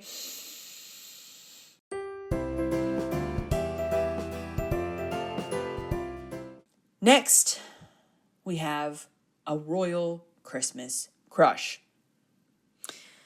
I used to have whimsy in my heart. I used to believe in love. I used to think that maybe sometimes fairy tales do come true, but I fear this experience has ruined me. If I see one more spunky American ruin a monarchy, I'm going to scream. And I think I'll be screaming for a while, since I have 2 movies left. Eva Jensen, an architect from Minneapolis, which I think we can still classify as somewhat northeastern. It's a little bit center of the country. To really be truly northeastern, maybe it's a little bit Midwest, North Midwest. I don't know. All I know is that it's a city kind of up there, sort of in that corner, and it fits well enough. I think it qualifies. I don't know. She is only in America long enough for there to be an establishing shot of the city and for her to walk from the main office into her office, look at her phone and see she got a text from her Uncle Carl Jensen, call him and be like, hi, Uncle Carl. And he's like, help me build an ice castle for the royal family of Fiorland. And she's like, okay. And then it cuts to a plane and then it cuts to the ice castle in Fiorland. I don't even know what she's doing in there. He's like, I couldn't have done this without you. But the entire structure is built and there's a ton of ice sculptures already in there. So I literally don't know what she does. She looks at ice a whole bunch and writes in her notebook and says, I think the grading on this thing could use some work one time. But he's like, I couldn't have pulled this off without you, when everything was finished. Couldn't tell you what her purpose is. But we have another Playboy prince, and I had relinquished all claims to the TTCHFCCU, but I will say that this prince is played by the handsome innkeeper in Time for Us to Come Home. And this Playboy prince, because they're all Playboy princes, but until they're proved otherwise, he's fresh off a bad relationship and the tabloids are tearing him apart. They're tearing him apart. And Brigitte, the Queen's secretary, tells our spunky mid-northeast Western American architect to stop gaping at the prince's portrait. But she gapes a little more because this is called a royal Christmas crush and I think she's developing one. And the prince shows up. The two of them make eyes at each other. All the while, everyone is trying to push him towards Brigitte's daughter Sigrid, who just graduated from the Sorbonne. And she is, of course, the appropriately educated, wealthy woman everyone would love to see become princess. But he doesn't want her, obviously. He wants the spunky American who made him ride an ice slide the first time they ever spoke to each other. And he felt wonder in his jaded heart for the first time in forever. For the first time in forever, I know what I'm convinced in. for the first. So they meet, they talk, they like each other a little bit, and then Brigitte tries to put Eva Jensen on a project that will keep her out of the prince's hair for the rest of their trip. But she wants her to make housing for the royal pooches, who all have names like Bjork. But the prince tells the queen, hey, let's not bring the royal dogs here. So all of a sudden, she doesn't have this bonus project and her schedule is a lot freer. So he's like, you want to go on a sleigh ride with me? And she's like, okay, I'll go on a sleigh ride with you. And he has an important state dinner that he blows off to go on the sleigh ride with Ava. And their destination is a cabin in the woods where they're alone. And they stay deep into the night, late enough that they can see the northern lights, and like long enough for her to like take out her sketchbook and start sketching, and him to come out and he's not in his jacket anymore. He's just in like his little cable knit sweater, and he's like, what are you doing? And she's like, oh, I'm working on my like affordable housing for like disenfranchised people, which is great. I'm not making fun of affordable housing for disenfranchised people. I'm just sick and tired of these movies, okay? But here's my thing. She's sketching in her architect journal. Like they've been at this cabin by themselves for hours and hours. And the guy who like rode in the sleigh with them, he's nowhere to be seen. And I don't know what their activity is in this cabin other than just like being together. And this sort of scandalous intimacy is something ne'er before seen in a Hallmark Christmas movie. There is always like servants walking around or like giant open spaces. Maybe Christmas, my dear, doesn't come from a store. Maybe Christmas, perhaps, means a little bit more. I'm really sorry about my eye. I just feel like it's probably distressing for everybody who has to see it. So I'm going to try and just make eye contact with this here. The point I'm trying to make is this sort of scandalous intimacy is something ne'er before seen in a Hallmark Christmas movie. Now, they don't spend the night, of course, but I was thinking, it seemed like maybe they were going to. They just stay long enough for them to like admire the northern lights, and then he drives her back. But as they're parting ways, she offers to help him write his address to the nation the next day. So they spend the whole next day together. And when he's like, oh gosh, my back hurts, she's like, you seem stressed. You should relax. I hear there's a hot tub. A hot tub? A hot tub. And then they cut to them sitting in the hot tub. I'm sorry. What sort of HBO show is this? What kind of rated R trash and garbage is in my good Hallmark Royal Hallmark Christmas movie? What if a hot tub and a night cabin? What if a child?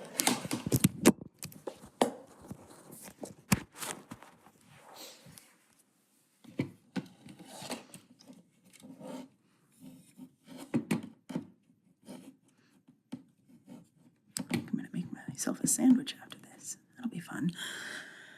What if a child walked in? And then the butler was like, I'm going to Google Eva Jensen and see what there is to see. And what there is to see is that she was affianced to a swindler and a thief who's now in jail. And Brigitte leaks this information to the press. The prince is like, she couldn't have had a part in his crimes. She's no crook. But by the time he tries to find her, she's already been kicked out of the castle. And then he has her car redirected to a house instead of the airport. And she's wandering the house going like, hello, I need to get to the airport. And he's like, hello, I'm here. I love you. Come to the Christmas ball with me because of course there's a Christmas ball. And she's like, I can't. We could never work. And she gets on the plane. And then he's sad. And the butler is like, I'm so sorry. And I'm sorry about all the drama. I found another file that said she was acquitted. And no one was more surprised than her at his crime. So she's totally innocent. And she seems like a great lady. And the prince is like, oh, alas.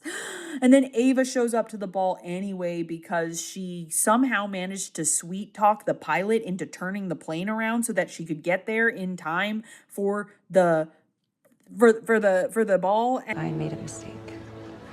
Luckily, the pilots were kind enough to turn back around. And then Brigitte felt bad and gave her address. And then there was also like this guy who throughout the movie had been taking pictures of them. And the prince at one point is like, if you release those photos, I'm going to have to escort you off the property. And he's like, sorry, dude, I'm just trying to feed my family. And then they kind of like feel bad for him. So during the Christmas ball, they walk up to him and they're like, hey, we want a picture of us. We're now official. And the guy's like, thank you. And he takes the picture and they're like, have a blessed Christmas with your family. I'm like, yeah, that's all fine. But like,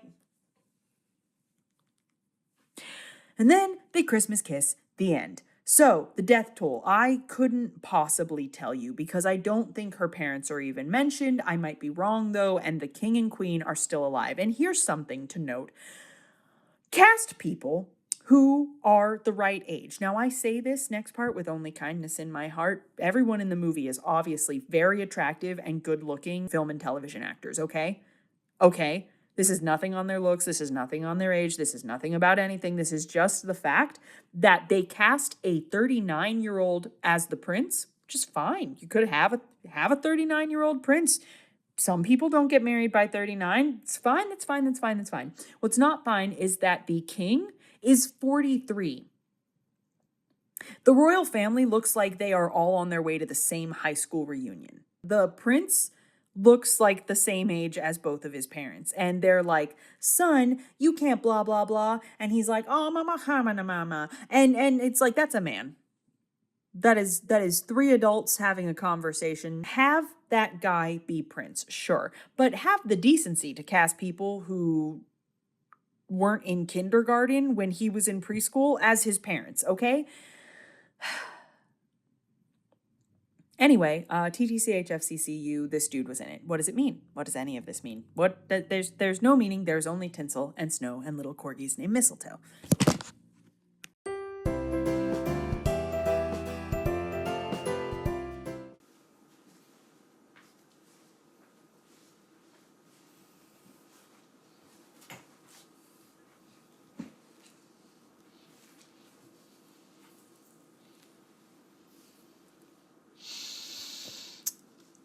We're nearing the end, which is why I've changed into my dress for the Christmas ball.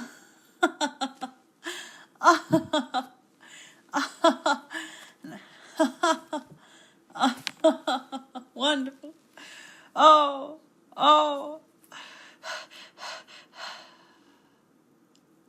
Our next film is A Not So Royal Christmas.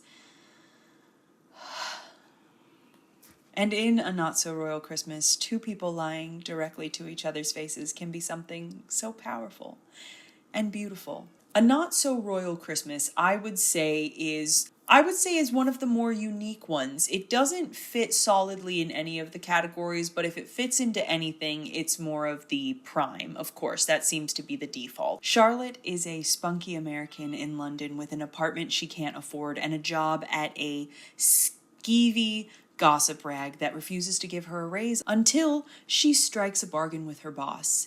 He'll give her a raise if she can manage to get the scoop of the century by interviewing the elusive Count Lars of Sarhagen. This guy hasn't been seen in 10 years and has like Phantom of the Opera level rumors swirling around him. Maybe he's got no nose, maybe he's got a weird... Sorry, I gotta adjust. Maybe soon I will get my Christmas kiss. Oh my gosh. Okay, so whatever's going on, she's convinced that she can swing this interview where nobody else has been able to. And her boss is like, you know what? Go ahead. If you can do this, I'll give you a raise. So she goes to Norden, where Count Lars of Sarhagen lives, and she sneaks into the house on a house tour, finds a man in the Count's private drawing room holding the Count's medallion, and who looks kind of like the Count aged 10 years from the last known photo of him, and she snaps a picture of his face, and she says, hey, I'm gonna post this unless you agree to interview. If I post this, you'll no longer be the unseen Count. You'll be seen and you'll be a public figure again. So she says this to both the Count and to the Count's advisor, and reluctantly they agree to give the interview. Except that guy that she snapped a picture of is not actually the Count. He is a man named Adam Peterson, who is a seasonal groundskeeper who happened to find the Count's medallion on the ground, and when he was returning it, he sat down at the piano to play a little tune, and that is when she saw him. Looked at the last known picture of the Count, which was a teenaged boy sitting at the piano with dark hair, and she was like, I've done it. I've done what no one else can do. So this seasonal gardener is only in town for Christmas and he thinks he's in real trouble. But the thing is, the real Count, the actual Count Lars of Sarhagen, abdicated his family seat 10 years ago to elope with an American woman he met on spring break in Daytona Beach. This has got to be something that happens in one of those spring Hallmark Royal movies that I've never seen. And see, what Charlotte did was she lied and said she worked for a reputable magazine instead of the gossip rag that she works at. So the city council, who's been perpetrating this ruse that the Count's a recluse and not just a man living in Florida now, say, you know what, let's go with it. Let's give the reporter her scoop. She'll do an interview. We'll say no pictures are allowed, but fresh news of the Count might boost tourism and bring some help into the economy, which has been dwindling the longer that the Count goes unseen. So the two of them perform a variety of Christmas activities, of course, while she's performing this interview. But her boss follows her to town when he hears the news that she's got the scoop, and he leaks a photo of Adam acting as the Count. And this leaked photo ends up ruining everybody's plans, because now that people think they know what the Count looks like, it means Adam is technically a public figure and the Count is a public figure again. And this causes a domino effect where the King of Norden calls Adam and asks him to actually step in as the Count, since there's literally no other relatives or heirs who can be given the title. And Adam's like, you know what? Sure. Yeah. As long as I can give up this ruse early January because I've got like a job at a reindeer farm I want to do. And as long as we import, oh gosh, this is so boring what I'm saying, isn't it? He's like, you know what? Sure. As long as I can be done with this fake Count gig by early January, I've got a job at a reindeer farm that I'm very excited about. And as long as we decide to use local artisans and chefs and craftsmen for the Yule Ball instead of importing everything like we do every year. And the Yule Ball should be open to the public. And he says this because he's a man of the people.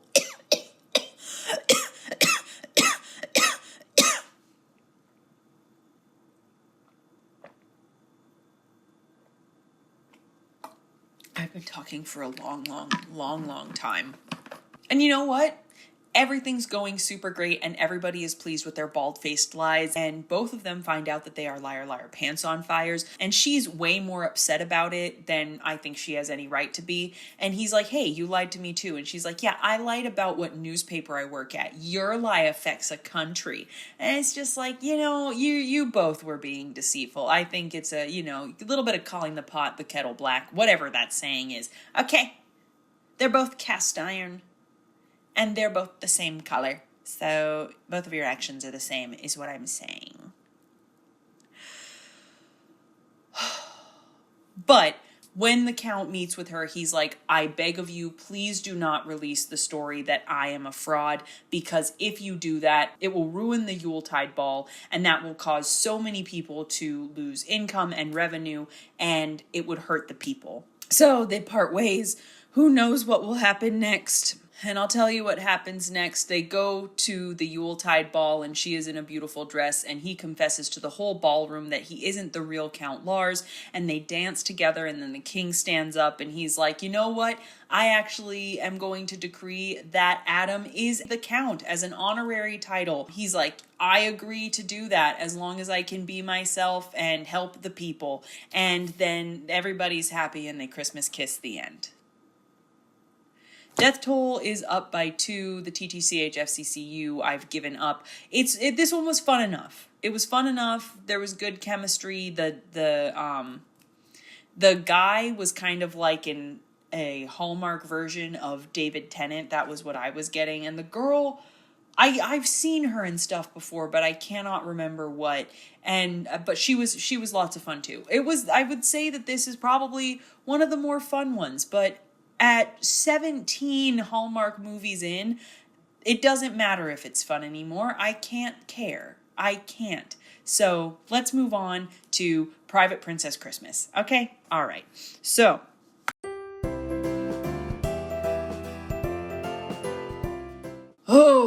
Private Princess Christmas is actually a brand new, never before seen came out on December 6th, and I am filming this on December 8th, new Hallmark Royal Christmas movie. What a treat.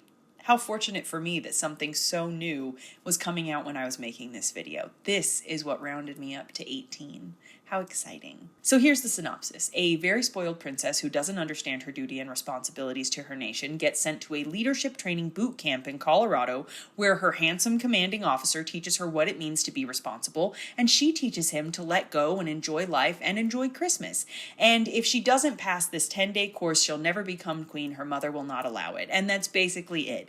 That is the movie. It has some jokes, but overall, I just had this buzzing in my brain because I could feel that the end was near, and I didn't love the characters. I didn't think their decisions or actions made any kind of sense when looked at with any sort of logical eye, but it got cute enough eventually, and it was fine. It was just fine. I cared about no one, and I cared about nothing, and everything that happened just washed over me. The guy was the lead guy, Captain Ryan, was a Broadway star, which was nice. And they gave this beautiful little Broadway star a beautiful little Broadway star moment where he got to sing a little song. And he had a lovely voice, because of course he did. He was Dimitri on Broadway. Anyway, the princess confronts her grief over her father's passing, then confronts her mother for refusing to face her own grief, and the princess grows as a person, and she and the captain fall in love, even though he fails her out of the program because she snuck a phone in and lied to her commanding officer. But then she fixes her mistakes, and she cooks dinner for a veterans center, and the commanding officer / love of her life graduates her with the rest of the cadets, and the cadets are a mixed bag of random rich people, a sportsman from a professional sports team, a billionaire's daughter, a crypto bro who swindled millions out of people. And Princess Violet gets to wear a pretty dress. He wears his handsome military suit. And then at the end, they're sitting on a bench that has emotional significance to the both of them. And he's like, hey, guess what? I love you. And also, I just found out that there is an open position for a trainer in the Wingravian military. And then they Christmas kiss the end. Oh my gosh, I did it. I did it. Death toll up by 1. Not a single thing to connect it to the TTCHFCCU. I finished. I did it. I have taken myself to the brink of what the human mind is capable of. The things I've seen. The tinsel. The garland. Christmas trees. The sheer number of Christmas trees I've seen in the past 144 hours would turn your mind into Christmas pudding. It would melt your soul into a cup of Christmas cheer. I have seen more Christmas-themed soirees than you could even possibly conceive of. I've seen more Christmas finery than even the finest of designers. I cannot begin to comprehend the number of bulbs, or lights, or snowflakes that have crossed my mind, my eyes, my path. About halfway through this endeavor, somebody broke open a hole in the back of my skull and started filling the space where my brain once lived with a tiny little Douglas fir tree, perfectly freckled with incandescent lights, and then they just started shoving cotton and wrapping paper in through the back of my head until all of my brain was full of nothing except paper and Christmas wishes. My eyes have gone misty, and I have not been able to see for the past 4 days. All I know is the sound of jingle bells. All I can taste is peppermint. I do not know if I will ever be the person I was before this started. I am what my actions have made me. And I am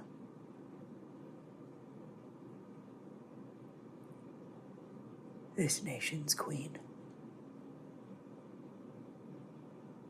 I take my duties very seriously. Thank you for coordinating me. I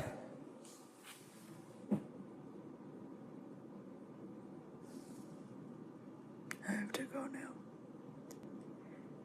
Now I have to write the script and then film. But first, I think I need to go to sleep. Good night.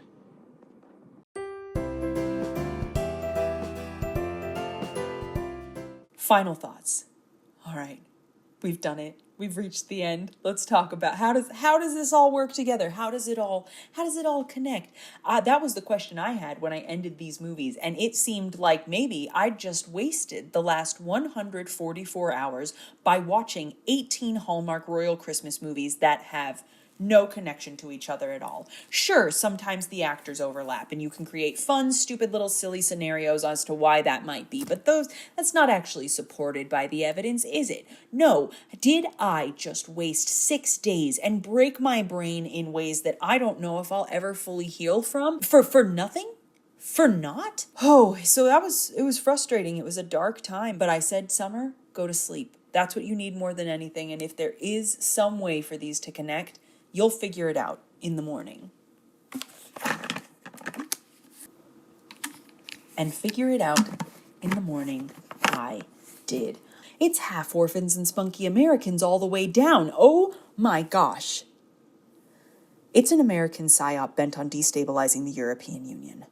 And initially I was like, I don't know why we would do this to our allies. But if you think about it, we didn't do this to our allies. There were no French princes we were trying to seduce. And the only fully British movie that happened in Britain and not some random fake fictional country was the only film of all 18 to not feature a spunky American. Interesting. Now, in our world, Europe is broken into 49 countries with only 12 current monarchies. And what Hallmark is doing with the Hallmark Royal Christmas Cinematic Universe is punching a window in space and time to show us a Europe that has 66 countries and 29 monarchies, and a long decimated America in which the majority of the population is huddled in the northeastern corner of the country, with Colorado as the single bustling lighthouse of our western waste, a beacon on the high Rocky Mountains for the few scattered wanderers that still roam. There are some small outposts in other areas, or at least I know there must be. There's mention of California and spring break at Daytona Beach, but we never see them. Now, of course, there's nowhere near enough evidence to figure out exactly what happened, but I have to assume that it probably goes back to that timeline's version of World War II. I couldn't begin to tell you what that might have looked like in a world with so many small sovereign European nations, but it appears that in some strange twist, D-Day came to our shores instead, or perhaps it was a plague, or maybe the Dust Bowl or the Great Depression were even worse for them than it was in our timeline. It could be any one of those things. There simply isn't enough information to glean the truth through the shifting tinsel, but whatever did happen, Europe has 1 billion royals of marriageable age, and most of America is uninhabitable. But wait, that's something to consider. 17 royal sons and daughters of marriageable age within the last 2 decades means there must have been some sort of royal baby boom. And oh my gosh, that means that it absolutely does go back to their World War II, because as we all know, boomers or baby boomers were the huge influx of babies being born in the time shortly after World War II, when everybody was so happy there was peace, they settled down and had a family about it, including obviously the European royal families of the Hallmark Royal Christmas Cinematic Universe. Enough time has passed that the world has settled into a tenuous peace that resembles our own. And in that time, the babies born in the window after their version of World War II would have grown, married, had children of their own, leading to a bunch of millennial princes and princesses bopping around looking for love in all the Christmas places between 2011 and the present. Now, of course, the dates and times of that are not all cut and dried. I personally am a millennial with a Gen X mom, but she had me really young, and I'm a tail-end millennial according to most counts. But for the majority of boomers, their kids are millennials, with the earliest millennials hitting their 20s and 30s in the aughts and 20-teens, and the later millennials, me, hitting 30 in the 2020s. So timing-wise, and considering the surplus of monarchies, that explains the fact that so many European royals are all single at the same time. Now, as I said, enough time has passed that the world has settled into a tenuous peace that resembles our own. But clearly, on America's side, some large destabilizing event wiped out half of America, robbing it of its status as a global superpower, or perhaps never giving it that status in the first place. The American spirit is indomitable. The freedom that sings in our souls and the bald eagle beating its wings in our brains would never allow us to give up. But because this new alternate America no longer has the comforts of a nation that spans from sea to shining sea, and because those fields of amber waves of grain were at some point raised and the earth salted so that naught could grow from it again, the America in this timeline is leaner, scrappier, meaner, and hungry for the power it once held. And what better way to grab back that power than installing upstart Americans as queen and king consorts of active, influential monarchies? It's a honeypot operation, a Christmas deep state honeypot operation that has been going on for decades without anybody realizing it. In several of the movies, there are mentions of royals in the past who married Americans. Sometimes the story even focuses on the descendants of those unions, such as in Once Upon a Holiday, where the 17th Princess of Montserrat had an American mother, and sort of in A Crown for Christmas, where the widowed king and his deceased wife met in America and eloped, but both were royals. So she wasn't an American, but we don't know everything that happened there, what they might have learned or seen while they were studying in America. Somehow, that spunky American optimism and spirit trickled down to their daughter. You can always see the evidence, because isn't America more a state of mind? An illustration to prove my point. In the royal family from Christmas in the Palace, where the king did not meet his dead wife in America, the princess is very shy and retiring and needs a lot of coaxing to be in the Christmas ice-capades. Whereas Theodora, the daughter of King Maximilian and his wife, who he met in America, is constantly playing pranks, is very outspoken, is willing to stand for what she believes in and try and take action to get what she wants. You can always tell when that spunky American spirit has taken root inside the European heart. But anyway, this honeypot operation, this whole plan was probably developed sometime during the Cold War, and only a few American brides were seeded out to test the waters. But when those early trials proved successful, the CIA started training Christmas sleeper agents whose only goal in life, and this is a goal buried so deep in their subconscious that they couldn't see it past their dreams of being bakers or art teachers or designers or event planners, was to meet and marry a royal. Why do you think so many of these down-to-earth Americans were orphans or half-orphans? It's because they didn't have people to watch over them, which would make it easier for them to disappear into some random European monarchy.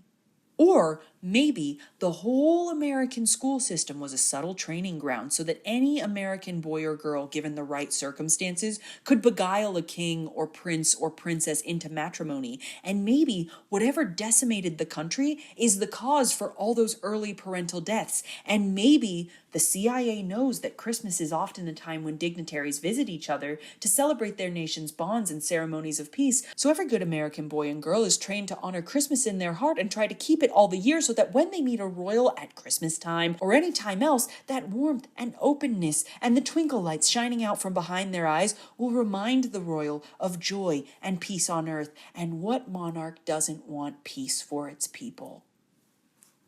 And of course, Christmas is unsurprisingly very commercialized in this, a series of 18 movies made by a greeting card company. It's all presents and cookies and holiday parties, and there's not a single mention of our Lord and Savior Jesus Christ's birth in any one of these. But you know what that is? That's the separation of church and state. When the government adopts a holiday to train a bunch of honeypots to seduce world leaders and extend American influence via holy matrimony, well, that just kind of distracts from the reason for the season, I'd say. And you know what? America's winning. The Hallmark Royal Cinematic Universe's America is winning.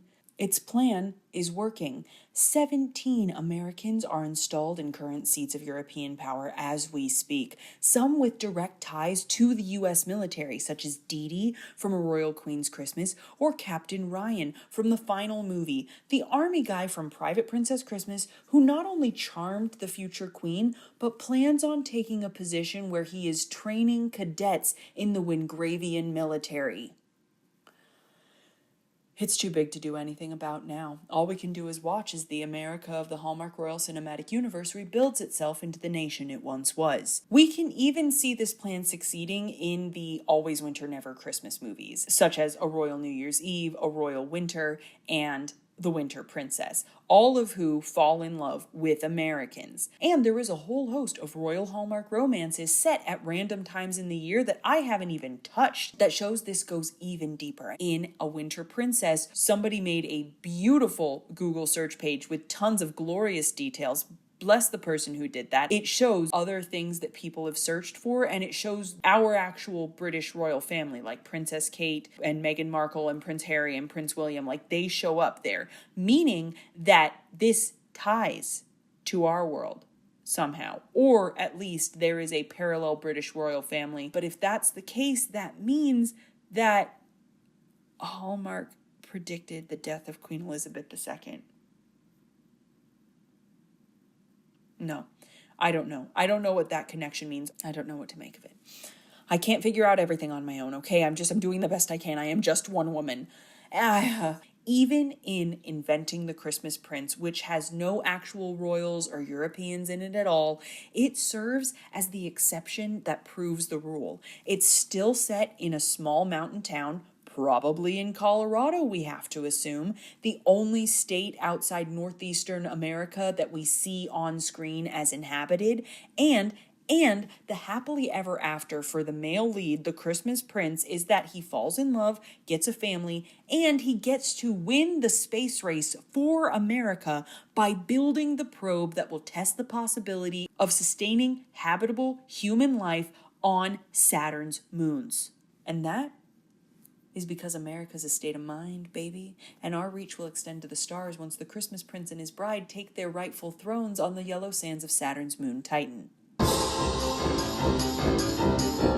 USA, USA, USA, USA.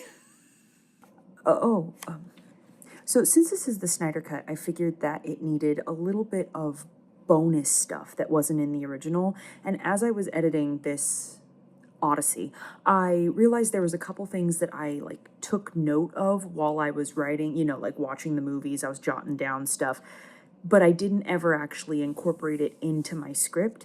And so I wrote myself some notes. So let me just go over those real fast. First off, I'm calling it the Snyder Cut because obviously this is the 3.5 hour long version. Bless you and keep you for watching this whole thing. Anyway, I thought about calling it the Summer Cut because my name's not Snyder, but I feel like just inherently people will know what I mean by Snyder Cut more than they would Summer Cut. That just sounds like I'm getting my hair chopped into a bob. So first, let's go over dresses. I was like, I'm going to rank all the dresses. We're not ranking all the dresses. What I will say is best dress comes from One Royal Holiday. She looked gorgeous. I loved that movie. Beautiful. So I think that favorite dress. Worst dress was, unfortunately, A Princess for Christmas, because let me just say what I'm thinking and I'm feeling. It reminded me of the before dress from What a Girl Wants, and this is because the before dress of What a Girl Wants had the blue underdress with the weird tan brown sheer fabric over it, and that's exactly what this dress has. Now this dress is a little bit better. That one had weird, it was flounces. This one has some beautiful embroidery. It's got some appliques, sparkle, but I think inherently in my mind when I see light blue covered with sheer tan, I just immediately am like, somebody get some scissors and cut that off so that you can have your moment, the moment Amanda Bynes had. So that's the best dress, that's the worst dress. I've also written random comment about a dress down, and that is in A Royal New Year's Eve, this fashion designer who designs fashions and wants to be a dressmaker, her when she's walking down the stairs, one of her sleeves of her dress is like noticeably longer. One ends here and the other ends here. And then a final comment on the dresses. A Christmas Carousel, you remember a Christmas Carousel, the one that just filled me with rage. They don't even have a dress reveal moment. As I was editing and going through, finding all the little clips of all the dresses for the, like, that little montage thing that I did at the opening, at the beginning of the video, they didn't have a scene where she like came out in a dress. That movie did not know what it was trying to do. It's literally 2:38 and I am editing a Private Princess Christmas thing, and I just figured I'll film this now while I've, the Excedrin's kicking in and my head's not hurting. Anyway, okay, on to the next thing. Oh, this is about A Crown for Christmas. As I was editing, I was noticing a couple more things, like scrubbing through the footage and stuff like that. I made a point to mention that she looked a lot like his dead wife. And they never, it's just something that if you happen to see the picture on his desk and clock it, you're like, that kind of looks like Brooklyn Alley. But when you, keeping that in mind, watching back through it, when he sees her and they bump into each other, the look on his face of realization is as if he's seeing a ghost almost. I'm being a little bit dramatic about it because like I said, it's 2:38 in the morning, but it adds a sinister undertone that I did not pick up on the first time. But if you end up watching A Crown for Christmas, keep an eye out and tell me if you notice that he might be marrying Allie because she reminds him of his dead beloved wife. Because I think that was a sinister undertone that the screenwriter was trying to sneak in to our Hallmark Royal Christmas movie. Let's see, what else did I put? Oh, there was a moment somewhere in One Royal Christmas, I believe. It was one of the early ones where the butler or somebody said, when they're talking about an American marrying royalty, they say, "Oh, well, I've heard of such things," or something along those lines, which I wrote down as a clue that that might interconnect the universes, because potentially the people of Cordelia had heard of Castlebury's American princess. So that was just something that I forgot to mention, but I thought was interesting. And then final thing is I figured I'd give my rankings on what my thoughts and opinions and feelings were about the movies in general. So I would say my absolute favorite of the whole bunch was One Royal Holiday. I think I made that very clear. If you're going to do any of these movies, do yourself a favor and watch One Royal Holiday. It was a delight, and I actually probably will watch it again next Christmas or something, once I've had time to recover and heal. But so that one was actually decent. And then the worst was A Christmas Carousel, because that movie was a hot mess. I'm sorry. It was just not good. I didn't like it. It made me upset. It didn't have the right essence. It didn't have the right vibe. It just felt wrong. All of the decisions that were made in the script and the way it went against the template, the templates are there for a reason, okay? We're not coming to Hallmark to break the mold. This is not A24, okay? We are sitting down and we are most likely wrapping presents while we're watching these. It's just beautiful jingle bells in the background that fill your heart with cheer, okay? And so because of that, the structure of the templates is good. So when you go so absurdly off book and you have all the trappings of a Secundus template, but you've just got but instead of a king, you've got the listlessness of a Playboy prime prince, and you've got the child for the daughter role, but she's a niece, and there's no responsibility there. It's just a kid who's in the house for a little while. It just doesn't make any sense. It doesn't. And then finally, last thing was honorable mentions. and I keep looking this way because that's where my face is, but you're where the camera is. Hey, honorable mentions was A Crown for Christmas. I really did enjoy that one. A Royal Queen's Christmas, also a decent, also lots of fun, and the ornament thing was cute. Inventing the Christmas Prince, the ending, fantastic. The final one that I liked was, what word is that?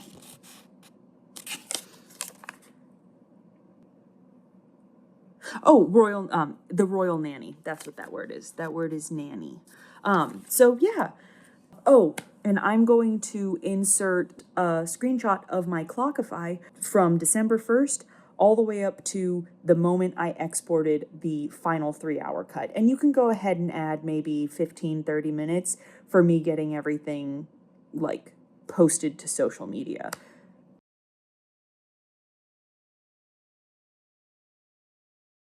That is all the bonus stuff that isn't in the other one, because this is the SNYDER. This is the SNYDER cut. Alrighty. Anyway, if I watch one more spunky American woman destabilize the EU at Christmas, I'm going to need to be institutionalized, so I'm going to be done for now, okay? Merry Christmas. I hope you have a wonderful New Year, and Jesus loves you. Christmas kisses for you all.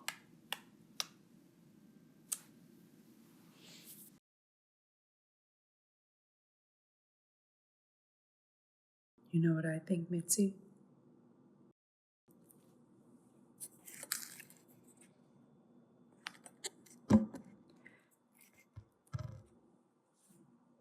I think Hallmark should hire me to be in one of those movies as the girl kiss the Christmas kiss.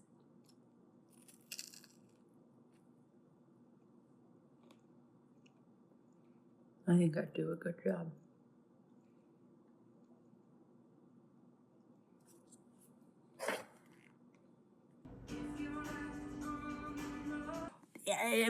Just stop and dance. Sure, baby.